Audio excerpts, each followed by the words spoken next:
अभी तक जितना हम लोग किए हैं उसमें कोई डाउट है तो पूछो।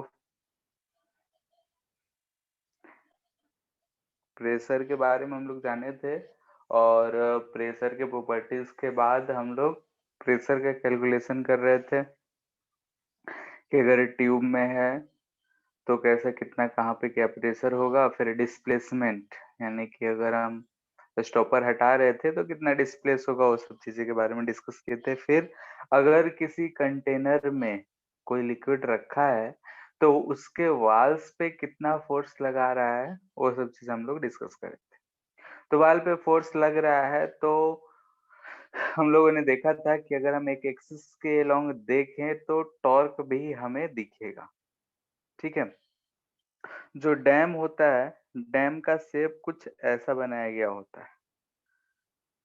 ठीक है, क्योंकि इधर हम लोग वाटर जो है बहुत ज्यादा स्टोर करते हैं, इस साइड स्टोर करते तो हम हैं लोग ये क्लास हाई। कर सकते हैं। क्या? हेलो। सो रीड वाले बच्चे क्लास कर सकते हैं ये। करना है तो कर लो, कोई दिक्कत है नहीं, लेकिन फिर वही है कि आधा इधर आधा उधर। यस। ठीक है, अगर कर रहे हो तो, नहीं तो टाइम मिले तो वीडियो लेक्चर देखकर और कंटिन्यू रखो, साथ साथ अगर कर सकते हो तो। ठीक है, जैसे आज अगर उधर केमिस्ट्री का क्लास नहीं हो रहा है तो ये कर लिए तो कोई बात नहीं, नहीं तो ऐसे कर सकते हो। ठीक है। तो हम लोग यहाँ पे देख रहे हैं कि अगर जैसे कि हम लोग डैम जो होता है, ठीक है, डैम पे हम लोग क्या करते हैं कि एक साइड वाटर स्टोर करते हैं। वाटर जो है बहुत हाई हो जाता है तो इसको ओपन करके हम लोग किसी टरबाइन को रोटेट कराने में यूज करते हैं। टरबाइन रोटेट होता है, यानी कि जो मैकेनिकल एनर्जी होता है उसके रोटेशन से हम लोग उससे इलेक्ट्रिसिटी प्रोड्यूस करते हैं। ठीक है, जनरेटर के थ्रू। ठीक है, तो वो सब अलग की बात है, लेकिन अगर हम लोग जैसे देखें कि अगर हम यहाँ पे वाटर स्टोर करें, तो जैसा कि हम लोग लास्ट क्लास देखे थे कि अगर एक कंटेनर है और इसमें हम पानी रखे हैं तो ये कंटेनर के वाल पे हमें फोर्स लगता हुआ दिख रहा था। तो वैसे ही हम यहाँ पे कह सकते हैं कि ये जो हमारा डैम है, डैम इधर फोर्स लगा रहा होगा ये वाटर इस डैम पे। ठीक है, और हम लोग देखे थे कि अगर इस एक्सिस के अबाउट देखे तो ये इस पे ऐसा कोई एक टॉर्क भी लग रहा था जो इस वाल को रोटेट कर सकता था, यानी तोड़ सकता था। ऑफ कोर्स फोर्स लग रहा है, अगर हम बेस को यहाँ पे पकड़ के रख दिए हैं तो ये वाल जो है टॉपल कर सकता है। ये हम अपने फीलिंग से भी बोल सकते हैं। तो वैसे ही यहाँ पे अगर ये वाटर स्टोर्ड है तो इसका शेप जो है डैम का इस तरीके का हम लोग नहीं रखते हैं, बल्कि इधर की तरफ ऐसा बढ़ा देते हैं। ठीक है, ऐसा बढ़ाने का रीजन क्या होता है कि ये जो फोर्स इस पे लग रहा है, अगर हम यहाँ का बेस एरिया बढ़ा देंगे तो टॉपलिंग के लिए याद करो कि हम लोग पढ़े थे ये रोटेशन में कि अगर ऐसा कोई भी शेप है हम फोर्स लगा रहे हैं तो जो नॉर्मल है वो इधर की तरफ शिफ्ट होते होते यहाँ तक आ रहा था, और अगर ये इससे ज्यादा हो जाता था तब टॉपल होने का केस होता था। याद है?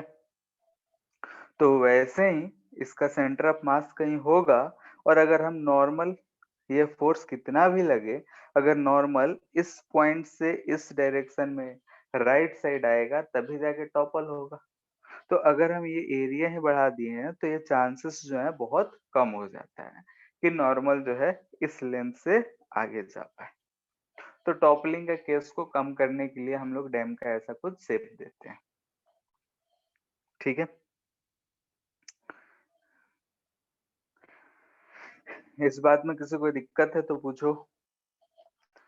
यहाँ पे हमने क्या सीखा कि अगर हम किसी भी कंटेनर में वाटर रख रहे हैं, ठीक है, तो वाटर जो है वाल्स पे फोर्स लगा रहा है। ठीक है, वाटर वाल्स पे फोर्स लगा रहा है, नहीं कि वाल्स को धक्का देकर टॉपल कराने की कोशिश कर रहा है, यानी कि वो किसी न किसी एक्सिस के अबाउट रोटेट कर सकता है। तो उसी एप्लीकेशंस को यहाँ पे हम लोग डैम में अगर देखें तो डैम का जो शेप होता है एक खड़ा शेप नहीं होता है, जैसा हम घर का वाल बनाते हैं बल्कि ये इस तरीके का खुद शेप होता है, ट्रेपेजियम टाइप। और भी ऐसा कर्व होता है, ऐसा करके बनाया जाता है कि पानी और आसानी से निकल सके। खैर, जो हमारा ये बेस एरिया है ये ज्यादा होता है ताकि जो टॉपलिंग ना हो पाए। क्लियर है? हेलो। Yes sir. ठीक है, तो ये एप्लीकेशन है उसका। उसी पे बेस्ड एक क्वेश्चन करते हैं हम लोग, जो हम लोग लास्ट क्लास पढ़े थे, उसी के बेस्ड। तो हमने देखा था कि अगर कोई भी वाटर है तो सरफेस पे फोर्स लगा रहा है। तो लेट से कि ये वाटर है, ठीक है, लेकिन हमारा सरफेस जो है अब ऐसा कुछ इंक्लाइंड है, ठीक है।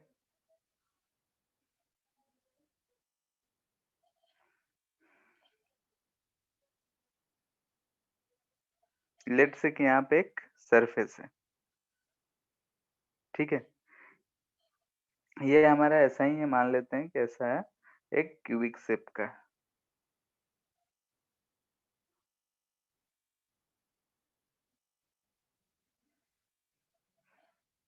ठीक है, तो इस पे अब कितना फोर्स लग रहा होगा वो हमें बताना है।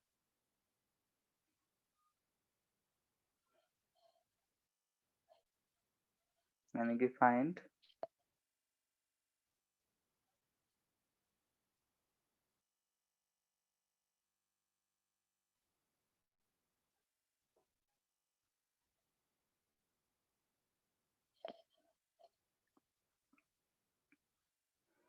ठीक है, ये इसका जो ये दूरी है, यहाँ से एल दूरी दे रखा है। इसका लेंथ जो है ए है, और ये जो इसका ब्रीथ है ये बी। ये इसके डायमेंशंस दे रखे हैं। ऐसा सरफेस जो है रखा हुआ है, यानी कि ये वाला शेडेड रीजन है, यहाँ पे ऐसे किसी एंगल पे रखा हुआ है।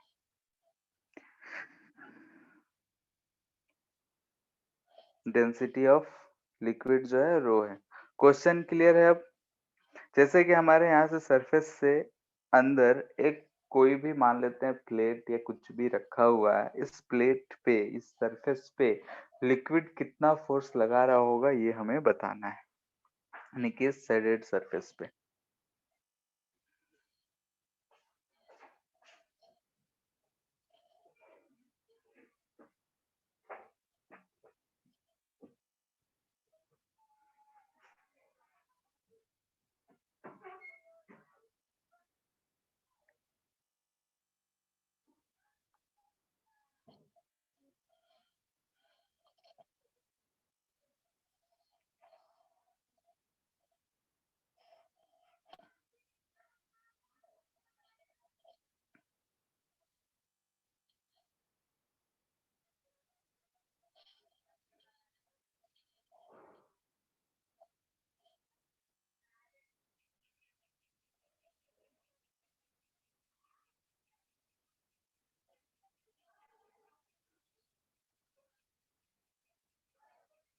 हो गया किसी का?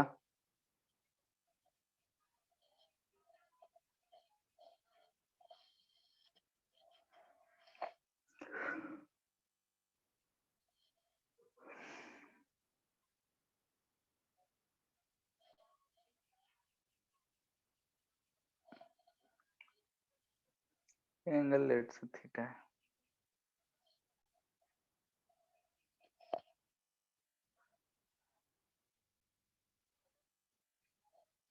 हेलो।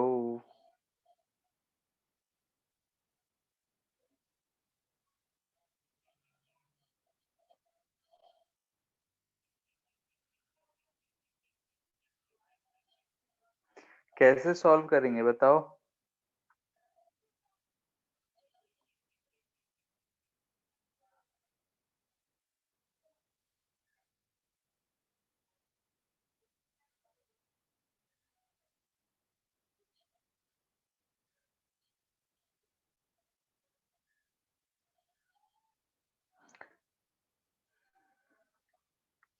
हम क्या करेंगे कि यहाँ से, इस पॉइंट से है तो यहाँ से क्या करें, y दूरी पे गए और एक dy एलिमेंट ले लिए, ठीक है, ये dy एलिमेंट यानी कि अगर हम ऊपर से देखें तो हमें ऐसा कुछ मिलेगा।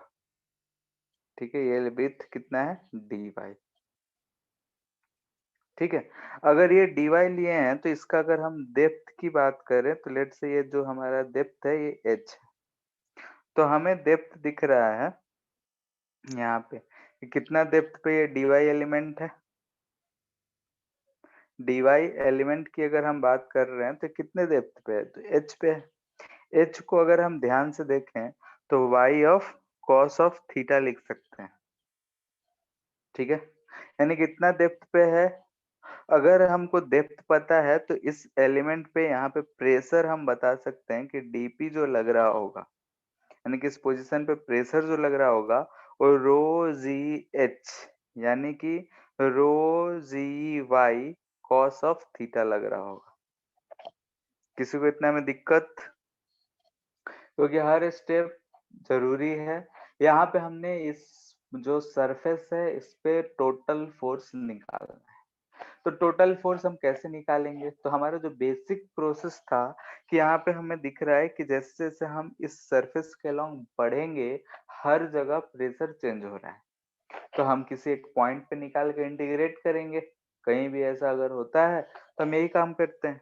तो हमने क्या करा कि किसी एक पॉइंट पे एलिमेंट लिया और उस पॉइंट पे हमने डीपी फोर्स प्रेशर निकाल लिया। ठीक है, अगर ये प्रेशर है उस छोटे से एलिमेंट पे तो हम उस एलिमेंट पे फोर्स निकाल सकते हैं, वो कितना होगा डीपी इंटू एरिया। वो एरिया कितना होगा, कोई बोलो, ये शेडेड एरिया कितना होगा। Hello, sir B into D Y. B into D Y, सबको दिख रहा है, डी वाई उसकी थिकनेस है और बी उसका लेंथ दिख रहा है, तो बी इंटू डी वाई हम लिख सकते हैं। तो यहाँ पे आ गया बी इंटू डी वाई, यानी कि अगर हम फोर्स लिखें तो लिख सकते हैं कितना rho g cos of theta, theta change नहीं हो रहा है तो इसे हम रहने देते हैं। बी बी कांस्टेंट ही है, integral Y D Y. Y जो है कहाँ से कहाँ वेरी कर रहा है, तो y हमें दिख रहा है कि L लेंथ से लेकर L प्लस ए तक जा रहा है। ठीक है, y जो हमको लेंथ दिख रहा है, यानी क्यों, क्योंकि हमारा जो सरफेस है यहाँ से लेकर यहीं तक, यानी कि L से लेकर L प्लस ए तक ही है, तो इसीलिए हमने y का वैल्यू लिमिट में ये पुट करा। तो यहाँ से हमारा फोर्स फाइंड आ जाएगा rho B g cos of theta, और इसको सॉल्व करेंगे तो वाई स्क्वायर बाई 2, यानी कि L plus A square minus L square by 2। ठीक है, सॉल्व कर सकते हैं।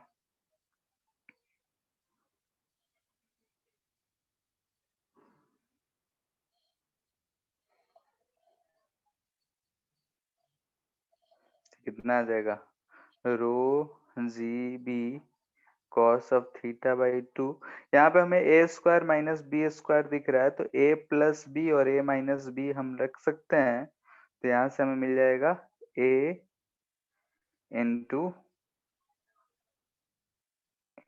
12 प्लस ए।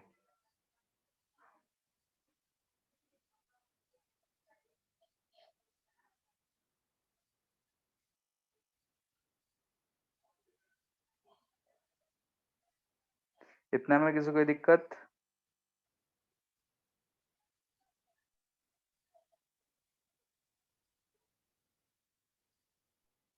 ठीक है, हम बस ये फॉर्मेट चेंज कर रहे हैं, इसको हम लोग ऐसा लिख सकते हैं। ठीक है, 12 plus A B cos theta ऐसा।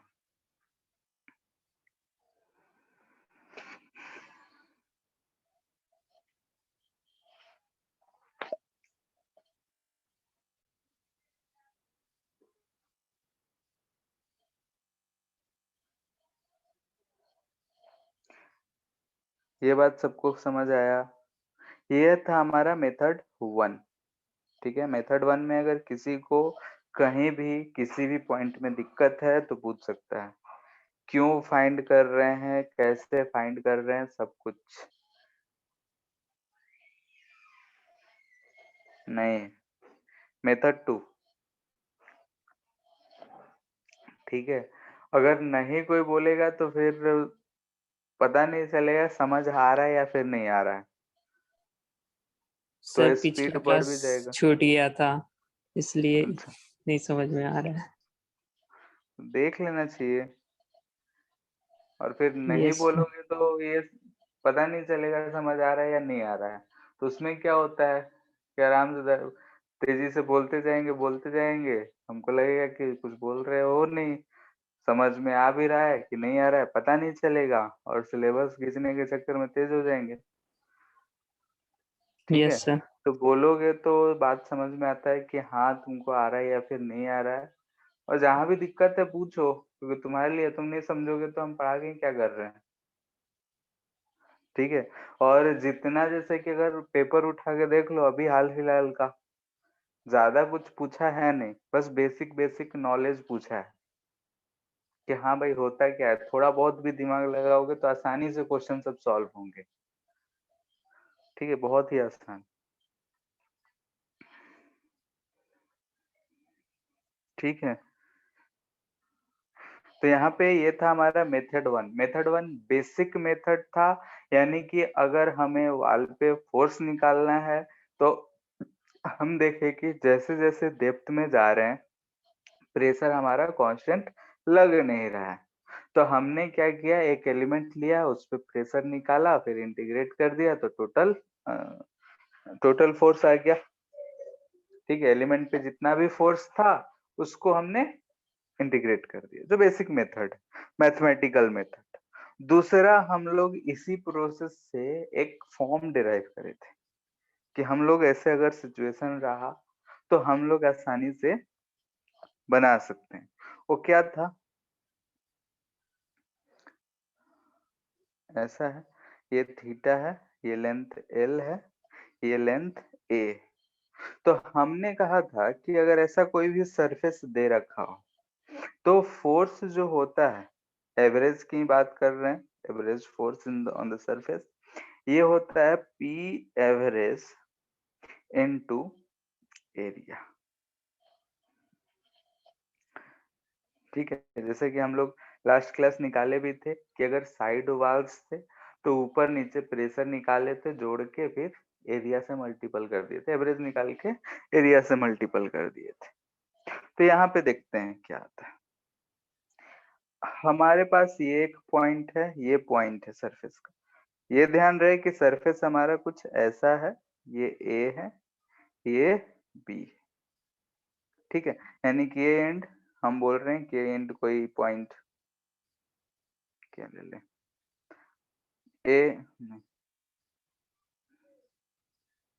एक्स है, ये पॉइंट वाई है, यानी कि हम एक्स रिप्रेजेंट कर रहे हैं, ये वाई रिप्रेजेंट कर रहे हैं। तो यहाँ पे हमें क्या दिख रहा है कि एक्स पे भी कुछ प्रेशर लग रहा होगा और वाई पे भी कुछ प्रेशर लग रहा होगा। तो हम एवरेज प्रेशर निकालने के लिए एंड का ही प्रेशर लिखते थे। तो यहाँ अगर हम P1 लिखेंगे तो क्या लिखेंगे, ध्यान से देखो और बोलो क्या होगा P1। इसका डेप्थ कितना है, यही डेप्थ है, तो क्या लिखेंगे, rho g L cos theta, यही हमें डेप्थ दिख रहा है। अगर ये थीटा है यस तो इधर सर। थीटा हो जाएगा। वैसे ही अगर P2 देख रहे हैं तो P2 के लिए हमें डेप्थ मिलेगा। P2 अगर हम लिखेंगे तो क्या लिखेंगे, ध्यान से देखो, रो डेंसिटी जी एच होता है, तो एच की जगह यहाँ L plus A cos of theta हमें दिख रहा है। ठीक है, यानी कि total length into cos of theta. हमने क्या करा कि इस दो पॉइंट्स का प्रेशर निकाल, हमें इस टोटल पे फोर्स निकालना है, तो फोर्स होता है पी एवरेज इंटू एरिया। तो यहाँ पे अगर हम पी एवरेज लिखेंगे तो क्या लिखेंगे, P1 प्लस P2 बाई 2। ठीक है, और एरिया, इस सरफेस का एरिया कितना है, तो ए बी। अच्छा यहाँ पे ये हम एफ लिख रहे हैं, ये वाला टर्म क्या रिप्रेजेंट कर रहा है, ये टर्म रिप्रेजेंट कर रहा है एवरेज प्रेशर है, ये टर्म क्या है, ये एरिया है। देखते हैं कि आता है आंसर। ठीक है, P1 प्लस P2 बाई 2। तो यहाँ ध्यान से देखो दोनों को, तो क्या मिल रहा है, रो जी। ठीक है, इन दोनों को हम जोड़ रहे हैं, तो rho g L of cos theta भी बाहर ही कर लेते हैं, रो जी कॉस थीटा, यहाँ पे आ जाएगा 12 प्लस ए बाई 2। आ रहा है?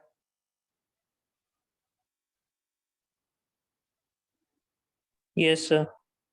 ठीक है, यहाँ पे ये चीज आ रहा है, ऊपर में देखो क्या ये आंसर आया है, 12 plus A B cos theta rho G by 2। Yes sir. ठीक है, तो ऐसे भी हम लोग फाइंड कर सकते हैं। इस पे बेस्ड लास्ट क्लास में हम लोग एक दो क्वेश्चन हॉरिजेंटल वर्टिकल सरफेस के लिए किए थे। यहाँ पे एक जो सरफेस है वो इंक्लाइंड है, तो उसके लिए भी हम लोग इस तरीके से कर सकते हैं। ठीक है,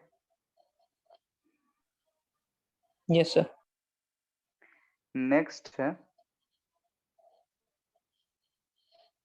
मेथड 3।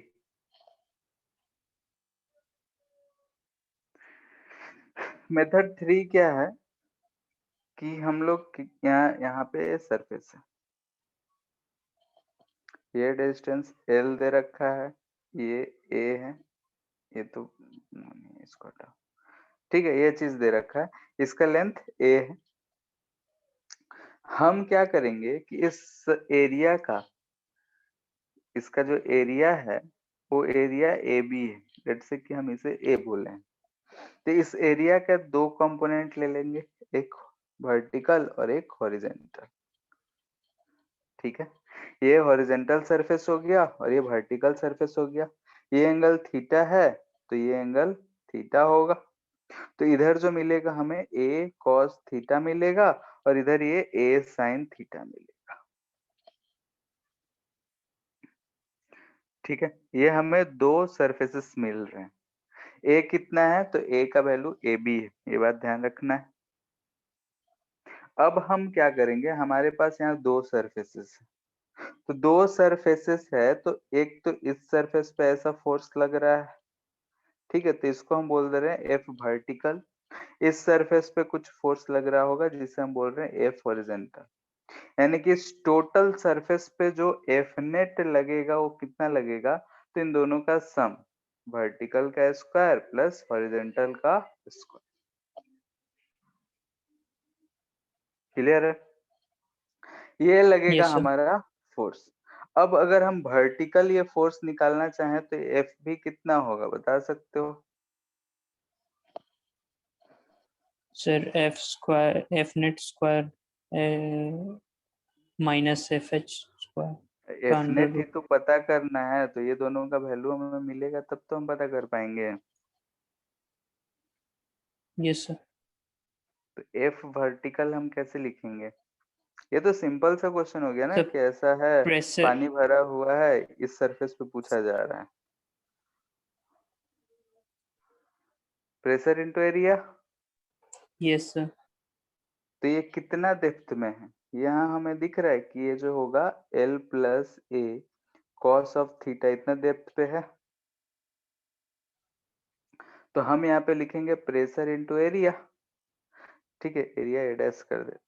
प्रेशर कितना होगा, तो rho ji L plus A cos of theta. ठीक है, और ए डैश कितना होगा, तो ए बी साइन थीटा, यही आएगा। ठीक है, इसको सिंपल में yes sir. cos sine theta हम लोग पुट करके रख सकते हैं। फिर अगर हम हॉरिजॉन्टल की बात करें, तो एफ हॉरिजॉन्टल हमारा ये वाला सवाल हो गया कि ऐसा जब हमारा वाल हुआ करता था तो इस पे कितना फोर्स आ रहा है, तो हम यहाँ का प्रेशर लिखते थे, यहाँ का प्रेशर लिखते थे, एवरेज इनटू एरिया। तो ये जो हाइट है हमारा, ये कितना हाइट पे होगा, यानी कि ये जो हाइट है, यानी कि ये जो है हमारा कितना हो जा रहा है, L cos L cos theta. तो इस पे अगर हम प्रेशर लिखेंगे तो क्या लिखेंगे? Rho g L cos theta, pressure हो गया, इनटू एरिया, एरिया कितना? A B cos of theta, ये इस पे एरिया है। अब इन दोनों का स्क्वायर करके हमें जोड़ देना है, ठीक है। तो स्क्वायर करके अगर हम जोड़ेंगे तो rho g cos of theta और ए बी तो बाहर ऐसे ही दिख रहा है। इज इम्प्लाइज दैट कि एफ नेट इजकल टू, हम यहाँ पे rho g A B cos of theta, देखो स्क्वायर करेंगे तो ये रहेगा ही रहेगा, yes sir नहीं है कि तो तुम लोग एक लाइन बढ़ा सकते हो, रो जी ए बी और कॉस थीटा कॉमन है, यहाँ भी rho g A B cos theta common है। तो बच क्या रहा है? इसमें एल कॉस थीटा बच रहा है, इसमें L plus A sine theta, यानी कि हमें मिलेगा यहाँ से एल कॉस थीटा का whole square plus L plus A sine theta का होल स्क्वायर, ठीक है। तो इसे स्क्वायर है, ट्रिग्नोमेट्री है, सॉल्व करोगे तो फिर से हमारा वही आंसर आएगा, ठीक है। इसमें थोड़ा सा कैलकुलेशन हो जा रहा है, लेकिन मेथड है, अगर तुम जो सोच सको वो सही है, ठीक है, मेथड सही होना चाहिए। सर थोड़ा ऊपर कीजिए ना। Yes sir. ये वाला पार्ट भी अंडर रूट के अंदर है, ध्यान रखना।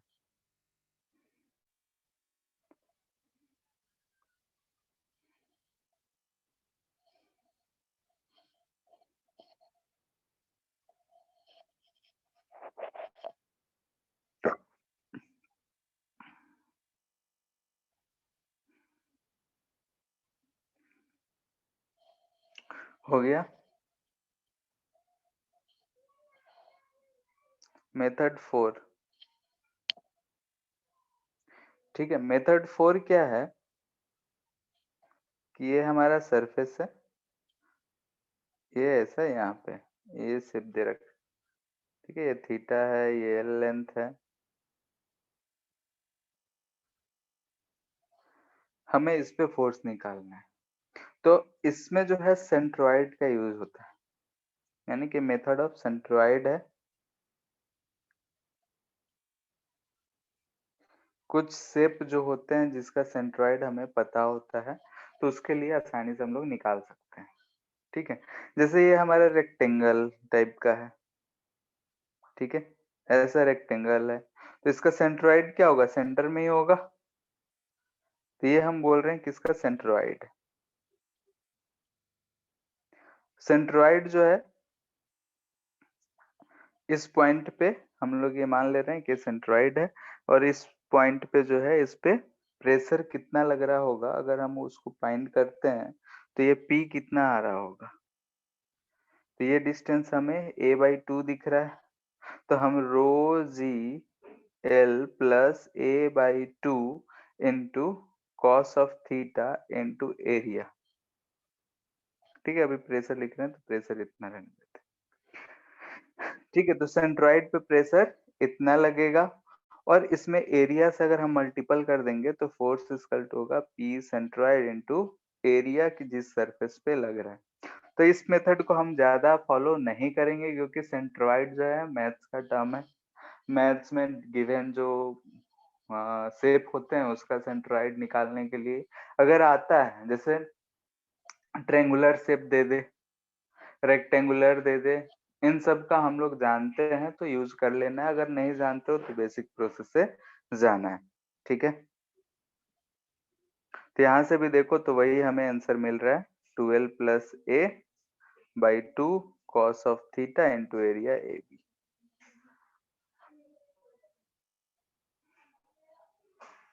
ठीक है।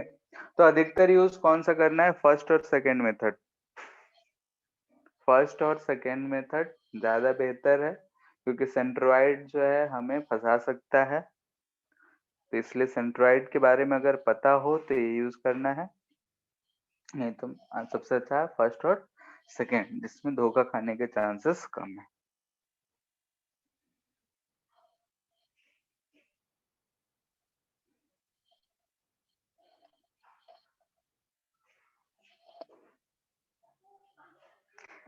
एक इस तरीके का क्वेश्चन देता है,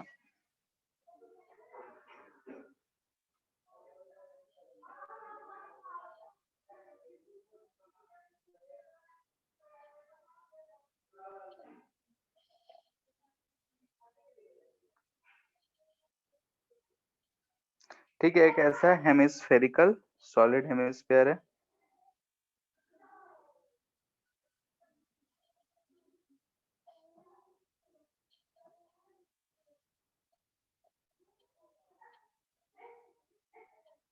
ठीक है, सॉलिड हेमिस्फीयर है। कह रहा है कि हम इसमें पानी से ऊपर से भर दे रहे हैं ताकि ये जस्ट ऊपर वाला सरफेस जो है ऐसा टच करे। ठीक है, ये वाटर से हमने इसको भर दिया है, ये निचला सरफेस है, ये अपर सरफेस, यानी कि made to just sink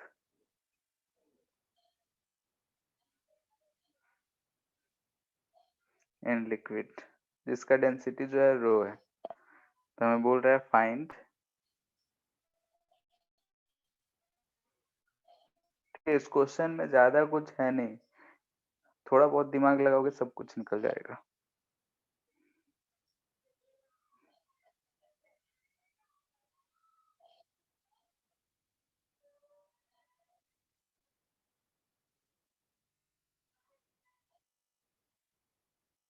thrust होता है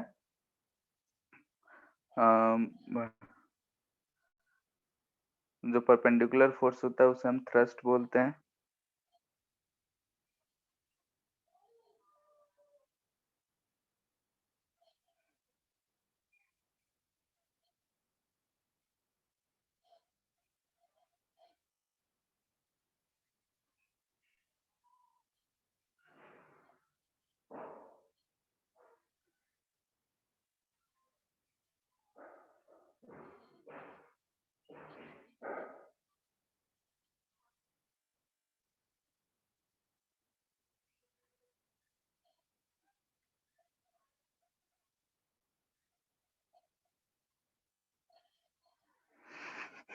ठीक है, ये चार चीज पता करना है हमें।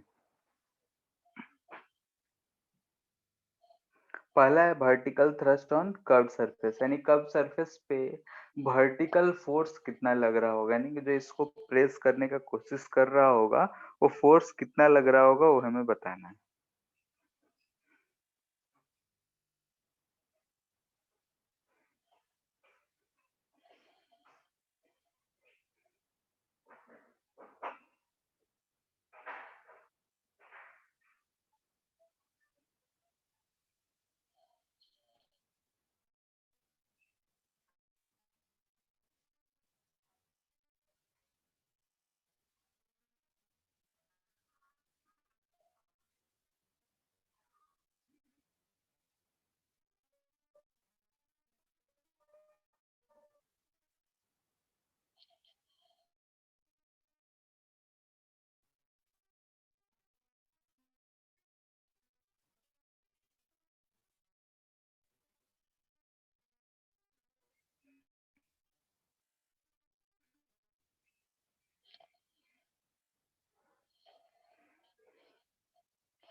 किसी को कोई भी आइडिया निकालने का?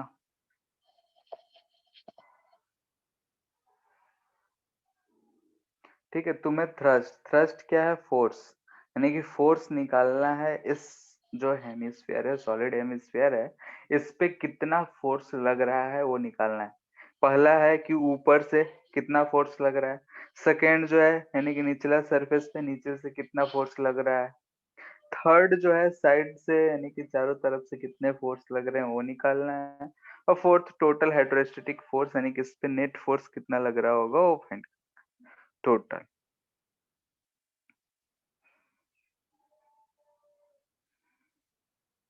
चारों तरफ से मिला के कितना इस पे फोर्स लग रहा हो।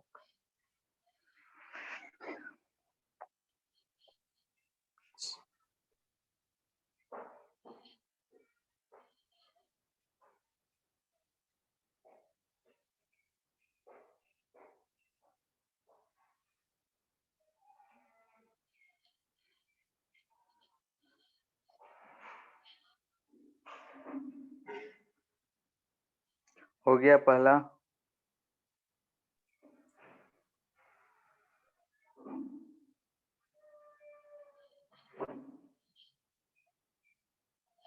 ठीक है, मान लेते हैं कि ऐसा एक सिलेंड्रिकल शेप हम बना लिए। ठीक है, ये तो हमारा सॉलिड स्फीयर है, कोई बात नहीं। लेकिन इधर के अगर हम देखें तो ये इधर वाटर से भरा फिल है। ठीक है, यानी कि इसके ऊपर यही सब पानी है, दिख रहा है। यानी कि यस अगर हम बोलें कि ये जो वाटर है, यानी कि इधर से ये इधर जो वाटर होगा वो क्या काम कर रहा होगा, नीचे की तरफ प्रेस कर रहा होगा क्या? इधर जो वाटर होगा वो नीचे प्रेस कर रहा होगा? नहीं कर रहा होगा। यानी कि सरफेस पे अगर नीचे की तरफ कोई फोर्स लगा रहा है तो यही सब वाटर लगा रहा है। ठीक है, तो ये जो फोर्स है ये हमारा जो है वर्टिकल डाउनवर्ड यानी कि कर्व्ड सरफेस पे पूछा है। तो कर्व्ड सरफेस हमें यही चीज दिख रहा है, तो कर्व्ड सरफेस पे हमें दिख रहा है कि ये सब हमें फोर्सेस यहाँ पे लिक्विड जो है लगाता हुआ इस पे दिख रहा है। तो ये कितना फोर्स लगा रहा होगा? तो हमें दिख रहा है कि हम जस्ट जब टच करे हैं तो ऐसा अगर हम शेप बना लिए तो सिलेंड्रिकल है, उसमें से अगर हम हेमिस्फेयर का वॉल्यूम निकाल देते हैं तो उसका जो ऊपर वॉल्यूम जो लिक्विड बचा है वही इस पे फोर्स लगा रहा है। यानी कि अगर हम F1 बोल रहे हैं तो ये क्या है? Force exerted by liquid above the hemisphere, वही दिख रहा है हमें। यानी कि force by liquid above hemisphere.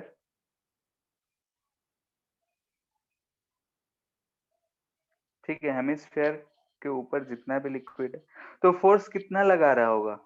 तो वेट के बराबर, that is equal to weight of liquid. जितना वेट होगा उतना ही वो नीचे की तरफ प्रेस कर रहा होगा। फोर्स पूछ रहा है सरफेस पे, पूरा एरिया हमको पता है, तो कितना लगा रहा होगा?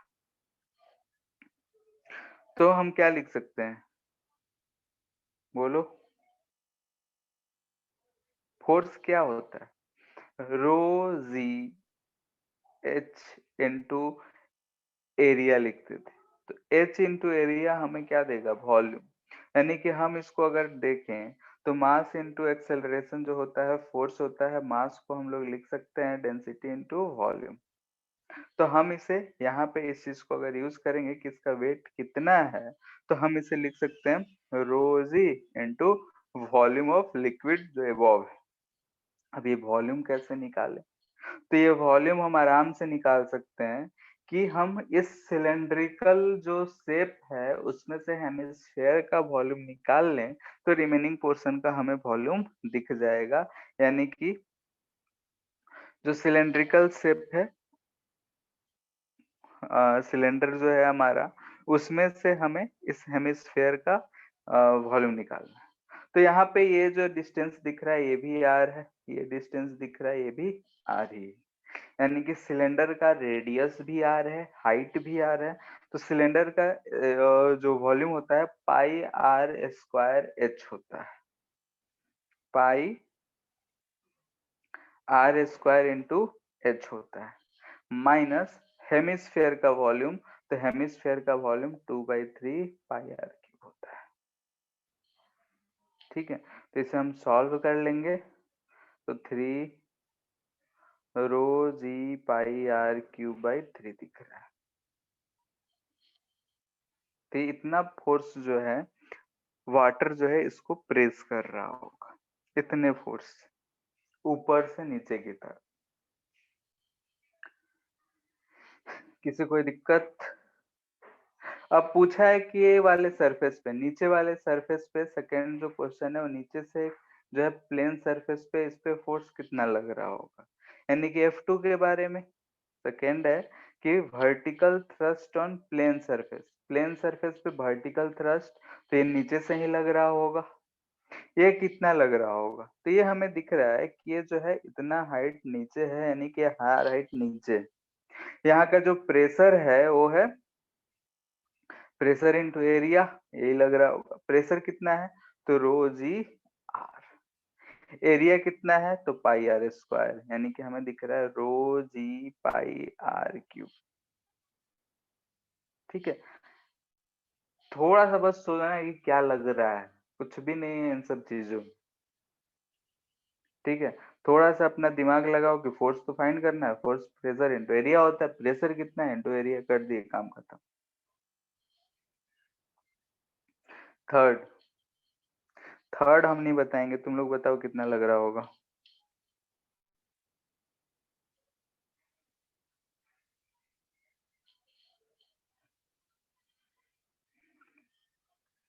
थर्ड का आंसर जल्दी से दो। साइड थ्रस्ट बोल रहे हैं ना, कि इधर इधर से फोर्सेस बोल रहे हैं।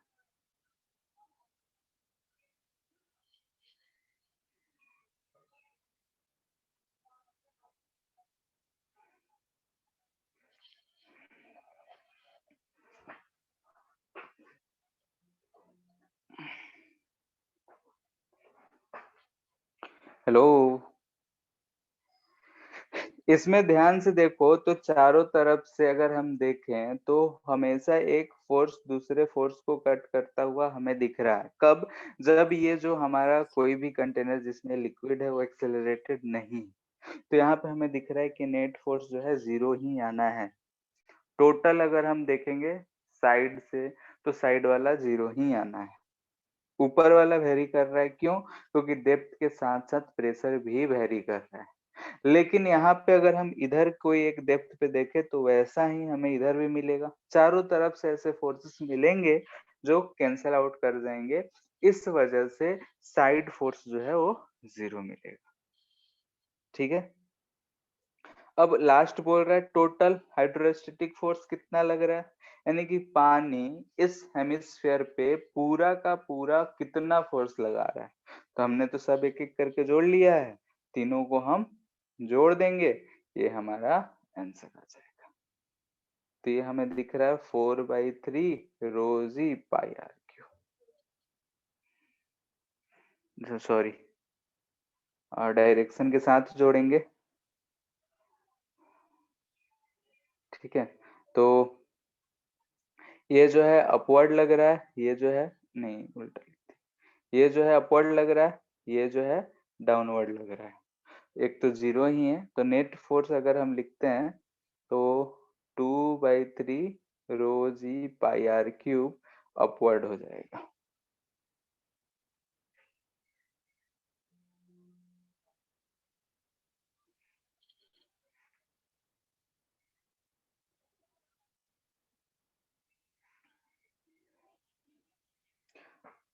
इतना में किसी को दिक्कत? सर 4/3 होगा ना? वेक्टर है, वेक्टर है ऐसा। अगर हमारा मान लेते हैं कोई भी सरफेस है, नीचे की तरफ लग रहा था F1 और इधर की तरफ लग रहा है F2, तो जोड़ते वक्त साइन कंसिडरेशन लेंगे। Yes sir. बोलो, तो क्या करेंगे, इसमें से इसको सब्ट्रैक्ट करना पड़ेगा, two yes by sir. Three आएगा। पहले हम भी वही गलती किए थे। ठीक है, शुरू में हम भी 4/3 लिखे थे, लेकिन फिर फोर्स है, फोर्स जो होता है वेक्टर क्वांटिटी होता है, तो हम साइन कंसिडरेशन लेंगे। यस सर, वही गलती कर दी। ठीक है,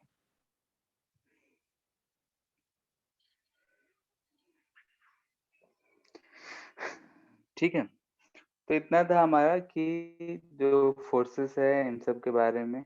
फिर आगे चलते हैं, तो एक से टॉपिक है जो हमारा, वो है बर्नौली आर्किमिडीज प्रिंसिपल। क्या होता है ये तो बचपन में पढ़े होगे, क्या होता है कोई बताएगा?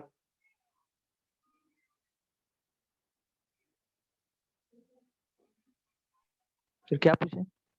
Archimedes principal.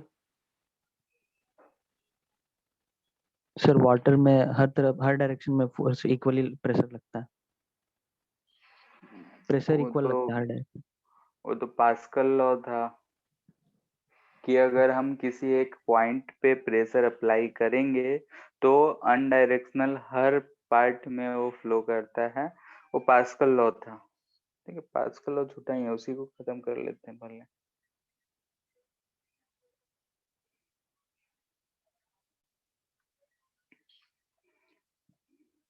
ठीक है, पास्कल लॉ ये 9th क्लास में हम लोगों ने पढ़ा था कि वो जो हाइड्रोलिक लिफ्ट होता है, हाइड्रोलिक ब्रेक्स होते हैं, वही इस प्रिंसिपल पे बेस्ड।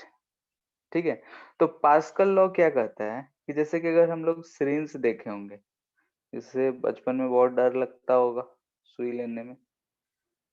ठीक है, आजकल होली भी आ रहा है, तो पिचकारी का भी ऐसा ही कुछ है।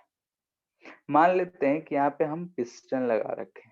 ठीक है, टाइट पिस्टन है, इधर से हम इसको धक्का दे रहे हैं। ठीक है, हम अगर इसमें लिक्विड भरते हैं, ठीक है, यहाँ भी एक छोटा सा पिस्टन लगा लेते हैं, चलो।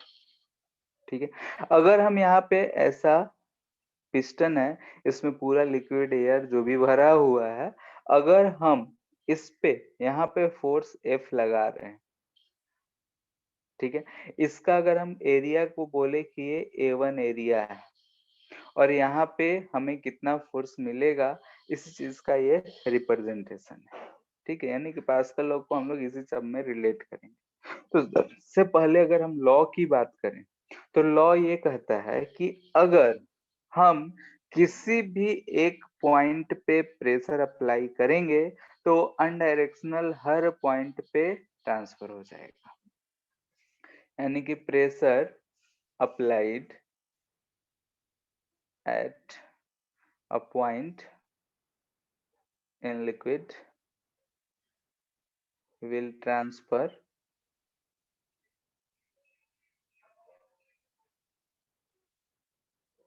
to all point irrespective of all point in all direction। ठीक है, अनडायरेक्शन बोला जाता है तो बात वही है कि हर डायरेक्शन में किसी भी, यानी कि किस डायरेक्शन में जा रहे हैं उससे कोई लेना देना नहीं है। अगर हम इस पॉइंट पे प्रेशर अप्लाई करेंगे तो इस पॉइंट पे भी हमें प्रेशर जो मिल रहा होगा वो सेम मिलेगा। यहाँ पे जो प्रेशर बढ़ा होगा वो भी सेम बढ़ा होगा। ठीक है, यही शेप अगर हम ऐसा दे दें, ठीक है, एक तरफ हम ऐसा दें, इधर लिक्विड भरा हुआ है, सेम लेवल पे है। अब कह रहे हैं कि सेम लेवल पे है तो प्रेशर सेम होगा। अगर हम यहाँ से कोई प्रेशर P अप्लाई करेंगे तो यहाँ पे हमें प्रेशर जो बढ़ता हुआ दिखेगा वो P ही दिखेगा। कहने का मतलब यही कि हाँ, अगर हमने इसको प्रेस करा तो इस पॉइंट पे, इस पॉइंट पे, इस पॉइंट पे, हर पॉइंट पे अनडायरेक्शनल, किस डायरेक्शन में हम बात कर रहे हो उससे कोई लेना देना नहीं है। यहाँ पे इस डायरेक्शन में प्रेशर हमें सेम मिलेगा। यानी कि अगर हम किसी भी लिक्विड में कहीं भी प्रेशर बढ़ाते हैं तो प्रेशर जो है अनडायरेक्शनल, यानी कि irrespective of direction, it will transfer to all point. हर पॉइंट पे उतना प्रेशर बढ़ा होगा। क्लियर है? यानी कि अगर हम बोल रहे हैं कि यहाँ पे अगर प्रेशर लगाए हैं तो कुछ फोर्स F1 होगा, एरिया A1 है, वैसे ही यहाँ का हम फोर्स बोल रहे हैं F2 है, एरिया A2 है। तो इसी के बेस पे हमारा पास्कल लॉ, दोनों फिगर सेम ही चीज रिप्रेजेंट कर रहा है। दोनों से जो अच्छा लगे वो बना सकते हैं या फिर दोनों यूज कर सकते हैं। तो यहाँ पे हमें दिख रहा है कि P1 P2 दोनों जगहों पे प्रेशर सेम है, तो हम बोल सकते हैं कि since pressure is equal to same. ठीक है, pressure is same, pressure same है, दिस इंप्लाइज दैट प्रेशर क्या होता है, force upon area. F1 by A1 जो होगा वो F2 बाई A2 होगा। ठीक है, यानी कि अगर हम यहाँ से F1 की बात कर रहे हैं तो ये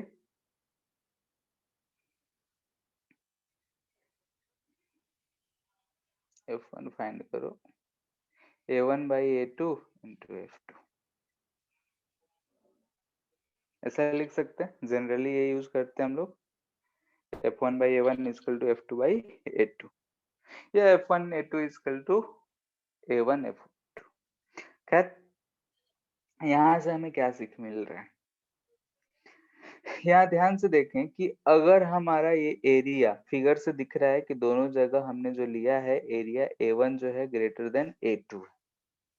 अगर हम छोटा सा फोर्स F1 लगाते हैं, ठीक है, F1 अगर हम बहुत कम लगाते हैं, तो F1 अगर हम बहुत कम यूज करेंगे तो F2 का वैल्यू हमें क्या मिलेगा?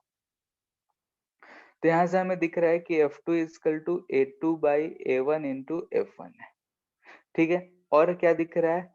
A1 जो है बहुत बड़ा है A2 के रिस्पेक्ट में, तो उल्टा लिखेंगे क्या? Force upon area. Yes sir. हाँ,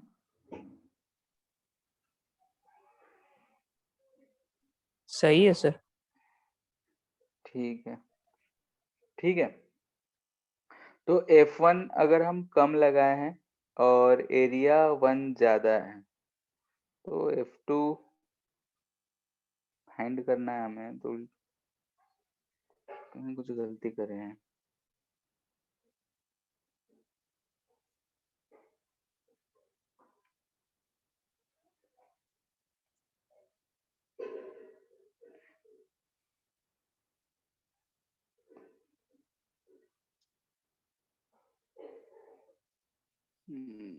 क्या गलती कर रहे हैं तो हम समझ नहीं आ रहा है।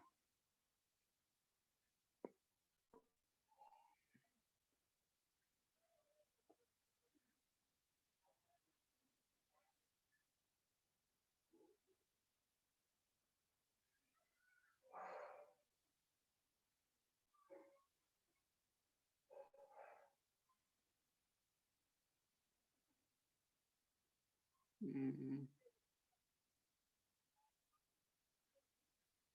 ये सब तो ठीक ही है।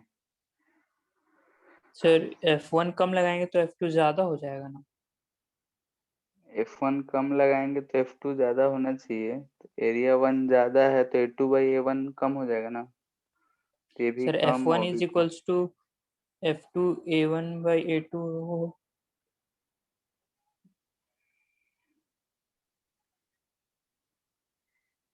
बोलो। Yes sir.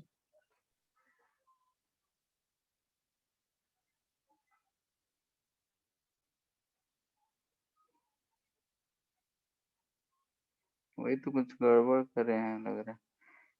A2 by A1 ये तो सही है, P सेम है दोनों में, देखते हैं क्या पाएगा। A2 हमारा कम है, A1 ज्यादा है। अच्छा ठीक है, हम ही गड़बड़ कर रहे थे। तो यहाँ से अगर हम ध्यान से देख रहे हैं कि ये जो है इक्वेशन, इसमें देखो अगर A1 जो है A2 से ज्यादा है, और हमें क्या दिख रहा है F1 बाई A1 जो है वो कांस्टेंट है। यानी कि अगर हम इसको इस तरीके से लिख लें, ऐसे लिखते हैं तो ज्यादा समझ में आसानी रहेगा। Equal to A1 by A2, ठीक है, ऐसे लिख सकते हैं। तो यहाँ से अगर हमें दिख रहा है A1 बाई A2, A1 जो है ग्रेटर देन A2 से, और ये जो है F बाई A1 जो है ये कांस्टेंट है। तो अगर एरिया ये ज्यादा है तो F1 को क्या होना पड़ेगा? कम।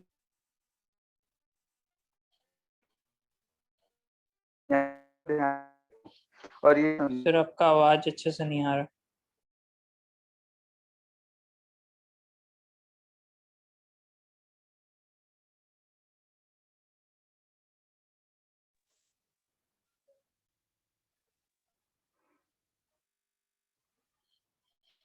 हेलो। Yes sir. सर आपका आवाज अच्छे से नहीं आ रहा था उस वक्त। ठीक, अभी यस सर यस आ सर। रहा है। ठीक है।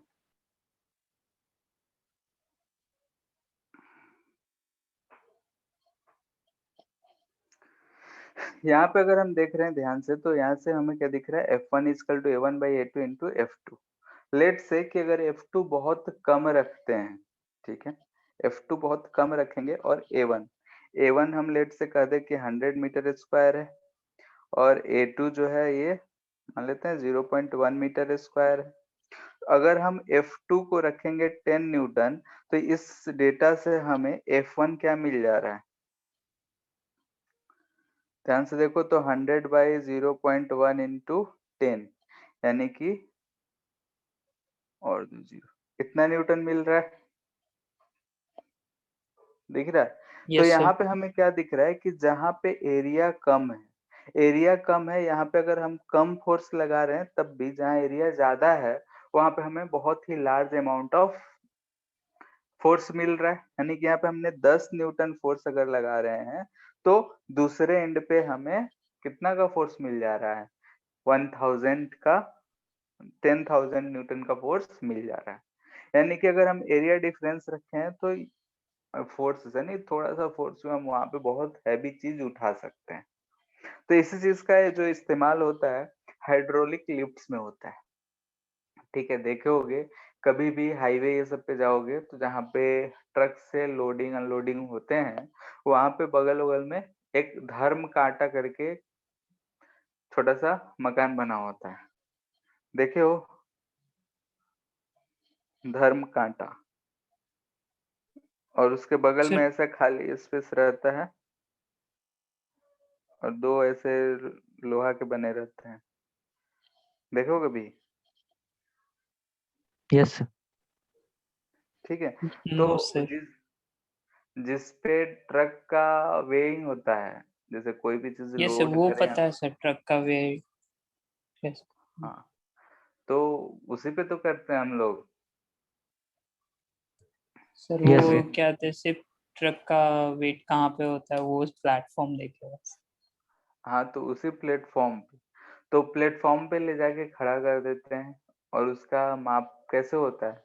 तो वहाँ यही चीज लगा होता है कि लिक्विड रहता है, तो कितना प्रेस हुआ तो वहाँ के हिसाब से इधर हमें बहुत कम सा रिजल्ट मिलता है, उसके हिसाब से कैलकुलेट करके इलेक्ट्रॉनिक आजकल आ गया है तो रिजल्ट हमें डायरेक्ट बता देता है कितना वेट हुआ है।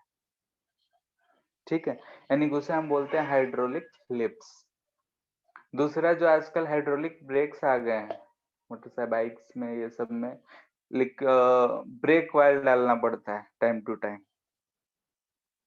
ठीक है, जैसे उसमें कहोगे कि ब्रेक ऑयल खत्म हो गया, ब्रेक ऑयल डाल दीजिए। ठीक है, तो ब्रेक ऑयल क्यों डालते हैं? तो यही वो भी किस चीज पे बेस्ड है? तो इसी पास्कल लॉ पे हाइड्रोलिक ब्रेक्स जो होते हैं। यानी कि एप्लीकेशंस की बात करें तो एप्लीकेशंस में हाइड्रोलिक लिफ्ट्स, ठीक है, हाइड्रोलिक ब्रेक्स, ये सब चीजें हम लोग इस पेज पे यूज करते हैं। हाइड्रोलिक ब्रेक्स जो होते हैं या फिर वो जो आजकल डिस्क ब्रेक लग रहा है, तो उसका फंक्शन पता है कैसे होता है किसी को भी? सर, पाइप के थ्रू उसमें एयर दोनों तरफ से, मतलब रबर को पुश करता है, उसमें अगर लिक्विड रहता सो। ठीक है, ऐसा कुछ दोनों में, जैसे ये डिस्क ब्रेक हो गया, इसके राइट साइड ऐसा एक ब्लैक कलर का किसी भी कलर का बॉक्स होता है, यहाँ से ये पाइप गया होता है और इधर इस पाइप में जो होता है लिक्विड भरा होता है और ये ऐसे ब्रेक से अटैच होता है। जब हम इधर ब्रेक लगाते हैं, ब्रेक लगाने का मतलब हम इसे पुश कर रहे हैं। ठीक है, वैसे यहाँ पे सिस्टम रहता है कि जब हम लगाएं तो ये पुश हो, तो पुश होता है तो ये जो है दोनों तरफ से चिपक जाता है जो डिस्क होता है। ठीक है, और ये जो डिस्क लगा होता है उसमें चिपक जाता है तो हमारा गाड़ी जो है वहीं का वहीं रुक जाता है तुरंत, अगर जितना हार्ड ब्रेक होगा उसके हिसाब से। फिर एक चीज है कि इस ब्रेक्स में ऐसे ऐसे कुछ छेद डिजाइन बना के, लेकिन हर में कुछ ना कुछ जो है स्पेस दिया होता है, दिया रहता है। वो किस वजह से दिया रहता है? डिजाइन के लिए या फिर उसका भी कुछ रोल है? सर, शायद फ्रिक्शन प्रोवाइड करता हो। फ्रिक्शन रहता तो डिस्क को ही और थोड़ा रफ कर देता। ठीक है, रफ के लिए तो ऐसा कुछ उस पे डिजाइन कुछ बनाया रहता है, हम ये जो गैपिंग होता है उसका बात कर रहे हैं। ऐसा कुछ खाली खाली जगह छोड़ा रहता है। 3 होल्स वगैरह रहते हैं उसमें। हाँ,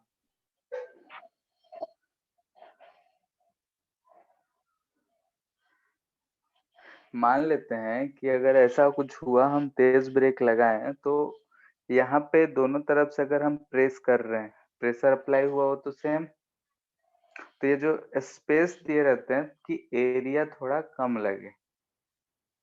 ठीक है, एरिया कम हो जाएगा तो फोर्स जो होता है थोड़ा कम लगता है। तो और ये कुछ दूरी दूरी पे रहते हैं तो ऐसा होता है कि रुक रुक के लगे, एक ही जगह पे खड़ा ना हो जाए। मान लेते हैं बाइक चला रहे हैं, बहुत तेज ब्रेक लगा है, तो क्या होगा, बाइक वहीं रह जाएगा और हम आगे की तरफ जमीन पे सर दे देंगे, यही सही होगा कुछ। यस। ठीक है, टॉपल कर जाएंगे।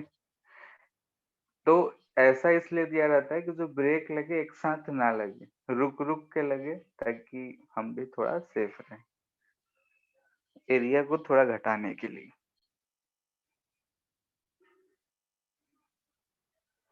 ठीक है, इसके बाद आते हैं बायोंसी पे, फोर्स ऑफ बायोंसी। बायोंसी में हम लोग देखेंगे ये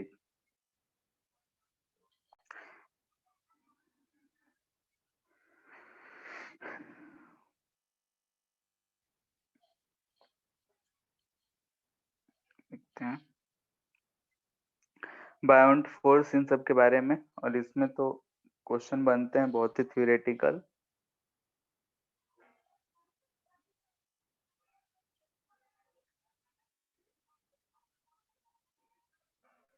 बुयांसी, ठीक है, क्या है, इसी में आर्किमिडीज प्रिंसिपल के बारे में हम लोग जानते हैं। आर्किमिडीज प्रिंसिपल की कहानी पता है? Yes yes sir.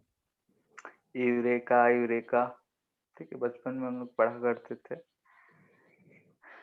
ठीक है, तो उन्हीं के बारे में हम लोग आगे देखेंगे। तो सबसे पहले बायोंसी होता क्या है उसके बारे में हम लोग समझते हैं, फिर बायोंट फोर्स, ये सब उनका टर्म ये सब यूज करेंगे हम लोग। जैसे कि अगर हम लोग मान लेते हैं कि लिक्विड है, लिक्विड के ऊपर हमने देखा है कि बोट चलता है। ठीक है, बोट जो होते हैं उस पे तैर लेता है। तो बोट तैरता है तो कैसे, ऊपर कैसे रहता है? कोई अगर हम ऑब्जेक्ट यहाँ पे अगर रख देते हैं तो ये ऑब्जेक्ट जो है इस पे तैर रहा है, तैर रहा है यानी कि फ्लोट कर रहा है। अगर वो इस पे फ्लोट कर रहा है यानी कि ये, मान लेते हैं कि स्टील वाटर है, तो यहाँ पे रखे हैं, ये ऊपर यहीं पे इक्विलिब्रियम में है। ठीक है, अगर ये इक्विलिब्रियम में है, इसका मतलब यही हुआ कि इस पे जो नीचे mg फोर्स लग रहा था वो किसी न किसी फोर्स से बैलेंस हो रहा है। तो हमें क्या दिखता है कि ये वाटर है, जरूर इस पे ऐसा कुछ प्रेशर लगा ही रहा है, उस प्रेशर की वजह से इस पे नेट कुछ फोर्स ऊपर लग ही रहा है। तो वो जो नेट फोर्स ऊपर लग रहा है इसे हम बोलते हैं थ्रस्ट फोर्स, यानी फोर्स ऑफ बायोंसी। ठीक है, यानी कि अगर कोई भी फ्लूइड जो है फोर्स लगा रहा हो किसी भी ऑब्जेक्ट पे, उस फोर्स को हम लोग बोलते हैं बायोंट फोर्स होगा। ठीक है, तो इसको हम लोग समझते हैं कि आखिर ये फोर्स कितना और कैसे लग रहा होगा। सर, हाँ, सर बायोंट फोर्स और नॉर्मल रिएक्शन तो सेम हुआ इस तरह से। नॉर्मल रिएक्शन कब कहते हैं हम लोग, किस चीज के लिए नॉर्मल रिएक्शन? जब कोई बोलो। ऑब्जेक्ट रखा हुआ है तो फिर उसका मास की वजह से।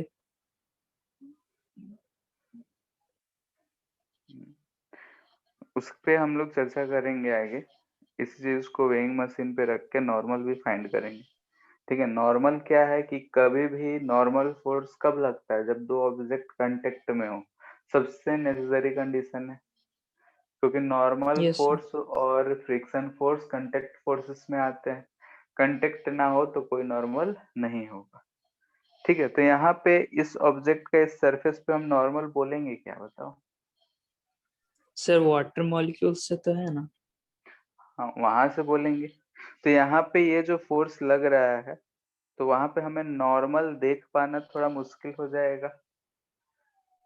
बात तो वही है, अगर हम वाटर सरफेस और ब्लॉक की बात करें तो दोनों में इंटरेक्शन फोर्स है, ठीक है, वो नॉर्मल टू द सरफेस लग रहा है, नॉर्मल हम बोल सकते हैं। लेकिन अगर हम नॉर्मल बोलने जाएंगे तो वहां पे हर समय में डायरेक्शन चेंज है, हम उसका एक पार्टिकुलर डायरेक्शन नहीं बोल पाएंगे, ठीक है, थोड़ा मुश्किल होगा। हमें दिख रहा है कि उसके जो हॉरिजेंटल कंपोनेंट्स है नॉर्मल के, वो एक दूसरे को कैंसिल आउट कर दे रहे हैं, सिर्फ बच कौन सा रहा है, वर्टिकल, ठीक है। और ये जब पूरा का पूरा ऑब्जेक्ट कभी कभी होता है कि पानी के अंदर जाके भी इक्विलिब्रियम मेंटेन रखता है, ठीक है, जैसे अंडा सड़ जाता है तो उसे हम रखते हैं तो ऊपर आ जाता है, जब सही रहता है तो डूब जाता है। तो ऐसा कुछ तो है जिसकी वजह से होता है। तो हर जगह हम लोग नॉर्मल, कभी कभी होता है कि हम पानी के या कोई भी लिक्विड है उसके अंदर कोई मेटल रखते हैं, जहां रखते हैं वहीं पे वो स्थिर रह जाता है, ठीक है। जैसे कि ऐसा भी सिचुएशन हमें मिलता है किसी किसी केस में कि मान लेते हैं ये लिक्विड है, यहाँ पे हमने कोई एक ऑब्जेक्ट रखा है और ये अंदर में भी इक्विलिब्रियम में रहता है। तो यहाँ पे अगर हम नॉर्मल शब्द यूज करेंगे तो हमें क्या दिखेगा कि इस बॉडी पे हर जगह से हर तरफ से जो फोर्सेस लग रहे हैं वो तो एक दूसरे को कैंसिल आउट करने चाहिए थे। बात समझ आ रहा है?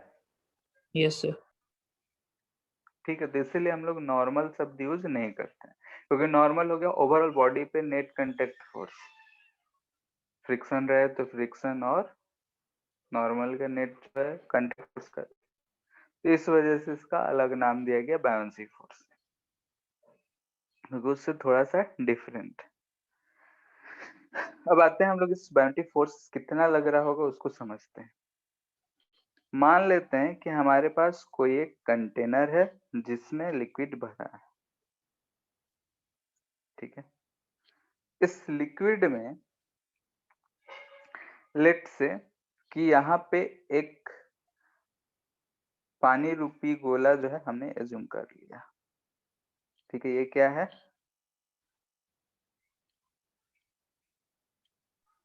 Water ball. ठीक है, यानी कि अगर हम इसको देखें, यानी कि पानी है हमारे बकेट में रखा हुआ है, वहां पे हमने एक पानी रूपी गोला एज्यूम कर लिया, यानी कि वाटर का ही बॉल है जो हम अंदर मान रहे हैं, एज्यूम कर रहे हैं, ठीक है। अगर हम इसको इधर बाहर की तरफ देख रहे हैं, थोड़ा सा इस पे एनालिसिस करें, तो हमें क्या दिख रहा है? इक्विलिब्रियम में दिख रहा है, इक्विलिब्रियम में दिख रहा है, और ये लिक्विड है हमारा, वाटर है, इसका कुछ ना कुछ वेट होगा नीचे, नीचे वेट कितना होगा? mg, ठीक है। लेकिन अगर ये इक्विलिब्रियम में है तो बाकी सब वाटर जो है इस पे ऊपर की तरफ फोर्स लगा रहा होगा, लग रहा है। ये जो फोर्स लग रहा है किसकी वजह से लग रहा है? खुद ब खुद तो ये फोर्स लगा के रुक नहीं सकता है। इस पानी के गोले से क्या ये फोर्स लग रहा होगा जिसकी वजह से इक्विलिब्रियम में है? ये इस पे तो ग्रेविटेशनल फोर्स इतना लग रहा है। ये जो फोर्स जो हम बोल रहे हैं कि जिसकी वजह से इक्विलिब्रियम में है, वो कौन लगा रहा होगा? ये लगा वाटर रहा होगा कि बाकी का बचा हुआ पानी लगा रहा होगा? सर, बचा हुआ जो पानी। बाकी का पानी। ठीक है, यानी कि ये कौन सा है? फोर्स ड्यू टू बाकी बचा हुआ पानी,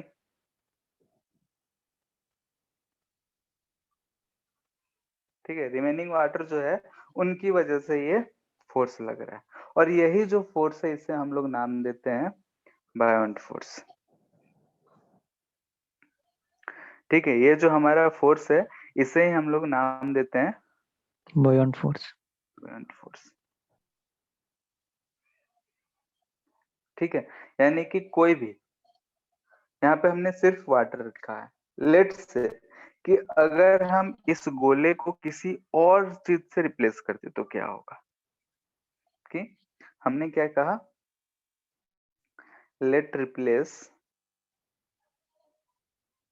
this ball with any other solid, ठीक है, किसी और सॉलिड से हमने इस पे रिप्लेस कर दिया। यानी कि हमने क्या करा कि वहां से ये जो पानी है उसको निकाला और वहां कोई एक सॉलिड रख दिया जिसका डेंसिटी हम बोल रहे हैं कि रो एस है। ठीक है, मटेरियल अदर मटेरियल करते हैं। ठीक है, जिसका डेंसिटी है रो एम। तो क्या होगा बताओ, इस मटेरियल की अगर हम बात करें, गोला तो सेम है, यानी कि same replace the ball with any other material, यानी कि अगर हम यहाँ पे बात कर रहे हैं कि आइडेंटिकल होने चाहिए। नीचे कितना फोर्स लग रहा होगा, एम जी, यस सर। यानी कि रो एम इसका वॉल्यूम जितना भी होगा इनटू जी। एम जी जो फोर्स होगा क्या होगा, density into volume, mass into g. ऊपर जो फोर्स लग रहा था वो चेंज होगा या उतना ही रहेगा, बोलो। पहले हमने यहाँ पे क्या देखा कि ये अगर लिखे तो रो लिक्विड इनटू वीजी, जो भी वॉल्यूम था, यहाँ पे इक्विलिब्रियम में है, तो ये जो फोर्स होगा यहाँ से हमें फोर्स ये कितना दिख रहा है, that is equal to rho liquid into V G है, दिख रहा है। तो यस अगर सर। हम अभी बात करें तो ये जो फोर्स है ये फोर्स कौन लगा रहा होगा, बाकी का बचा हुआ पानी ही तो लगा रहा था, लगा रहा था। Yes sir. Yes sir. अगर वो उस वाटर के बॉल पे उतना फोर्स लगा रहा था तो इस सॉलिड बॉल पे भी कितना लगा रहा होगा, सॉलिड रहे लिक्विड रहे कुछ भी रहे, इस मटेरियल पे भी कितना लगा रहा होगा, क्या रो लिक्विड इंटू भी जो भी है इंटू जी लगा रहा होगा, सेम फोर्स लग रहा होगा। Yes sir. ठीक है, तो यहाँ पे ये चीज हमेशा ध्यान रखना है कि जो बायोन्स फोर्स है वो क्या है। ठीक है, बायोन्ट फोर्स हमेशा हम क्या लिख रहे हैं, दिस इंप्लाइज दैट कि फोर्स ऑफ बायोन्सी जो है वो क्या, density of liquid into volume. Volume क्या लिखते हैं हम लोग, वॉल्यूम जितना भी सबमर्ज। पहला अगर एक एग्जांपल लिए थे तो इसमें हमने पूरा सरफेस जो है अंदर के नहीं किया है, तो हम लोग यहाँ लिखते हैं वॉल्यूम सबमर्ज्ड। ठीक है, जितना सबमर्ज्ड हो, या फिर इसी चीज को डिस्प्लेस्ड भी लिखा जाता है। ठीक है, जब हम लोग आर्किमिडीज प्रिंसिपल देखते हैं तो देखते हैं कि जितना वॉल्यूम सबमर्ज होता है उतना ही वॉल्यूम वाटर जो है बाहर भी गिरता है, नहीं कि डिस्प्लेस भी होता है, तो दोनों वॉल्यूम आपस में इक्वल होते हैं, तो इसे हम लोग बोलते हैं फोर्स ऑफ बायोन्सी। ठीक है, हमेशा ये ध्यान रखें किसका डेंसिटी है, लिक्विड का। क्यों, क्योंकि अगर हम कोई भी मटेरियल लिक्विड में रखे हैं तो ये जो फोर्स ऑफ बायोन्सी है लिक्विड उस मटेरियल पे लगा रहा है। ठीक है, वॉल्यूम कितना लेंगे, तो सबमर्ज्ड। हो सकता है कि पूरा का पूरा बॉडी सबमर्ज ना किया हो फिर भी तैर रहा हो, ऐसा हम लोग जनरल लाइफ में देखते भी हैं। अगर एक सूखा हुआ लकड़ी हम पानी के ऊपर रख दें तो उसका कुछ पोर्शन ऊपर रहता है, तैर रहा होता है। वही अभी ताजा ताजा कटा हुआ हो और उसे हम डाल दें तो हमें दिखता है कि वो जो वुड है ऐसा, यानी कि अंदर जाके ऐसे तैर रहा होता है, और वो सूख गया होता है तो ऐसे कुछ तैर रहा होता है। ठीक है, सूख जाता है तो उसका कुछ मास जो है घट जाता है। ठीक है, तो बायोन्सी फोर्स जितना में बैलेंस करे उतना में तैरता है। ठीक है, तो बायोन्स फोर्स किसे कहते हैं ये बात समझ में आया। Yes sir. ठीक है, तो बायोन्स फोर्स हम लोग देख रहे हैं कि अगर कोई भी बॉडी है, कोई भी मटेरियल है, अगर हम किसी लिक्विड में पुट कर रहे हैं, लिक्विड में अगर हम पुट कर रहे हैं तो उस लिक्विड में जो फोर्स लग रहा है, लिक्विड उस बॉडी पे फोर्स लगा रहा है, तो उसके हम बोल रहे हैं कि वो बायोन्टी फोर्स होगा। अब यहाँ पे एक केस देखते हैं।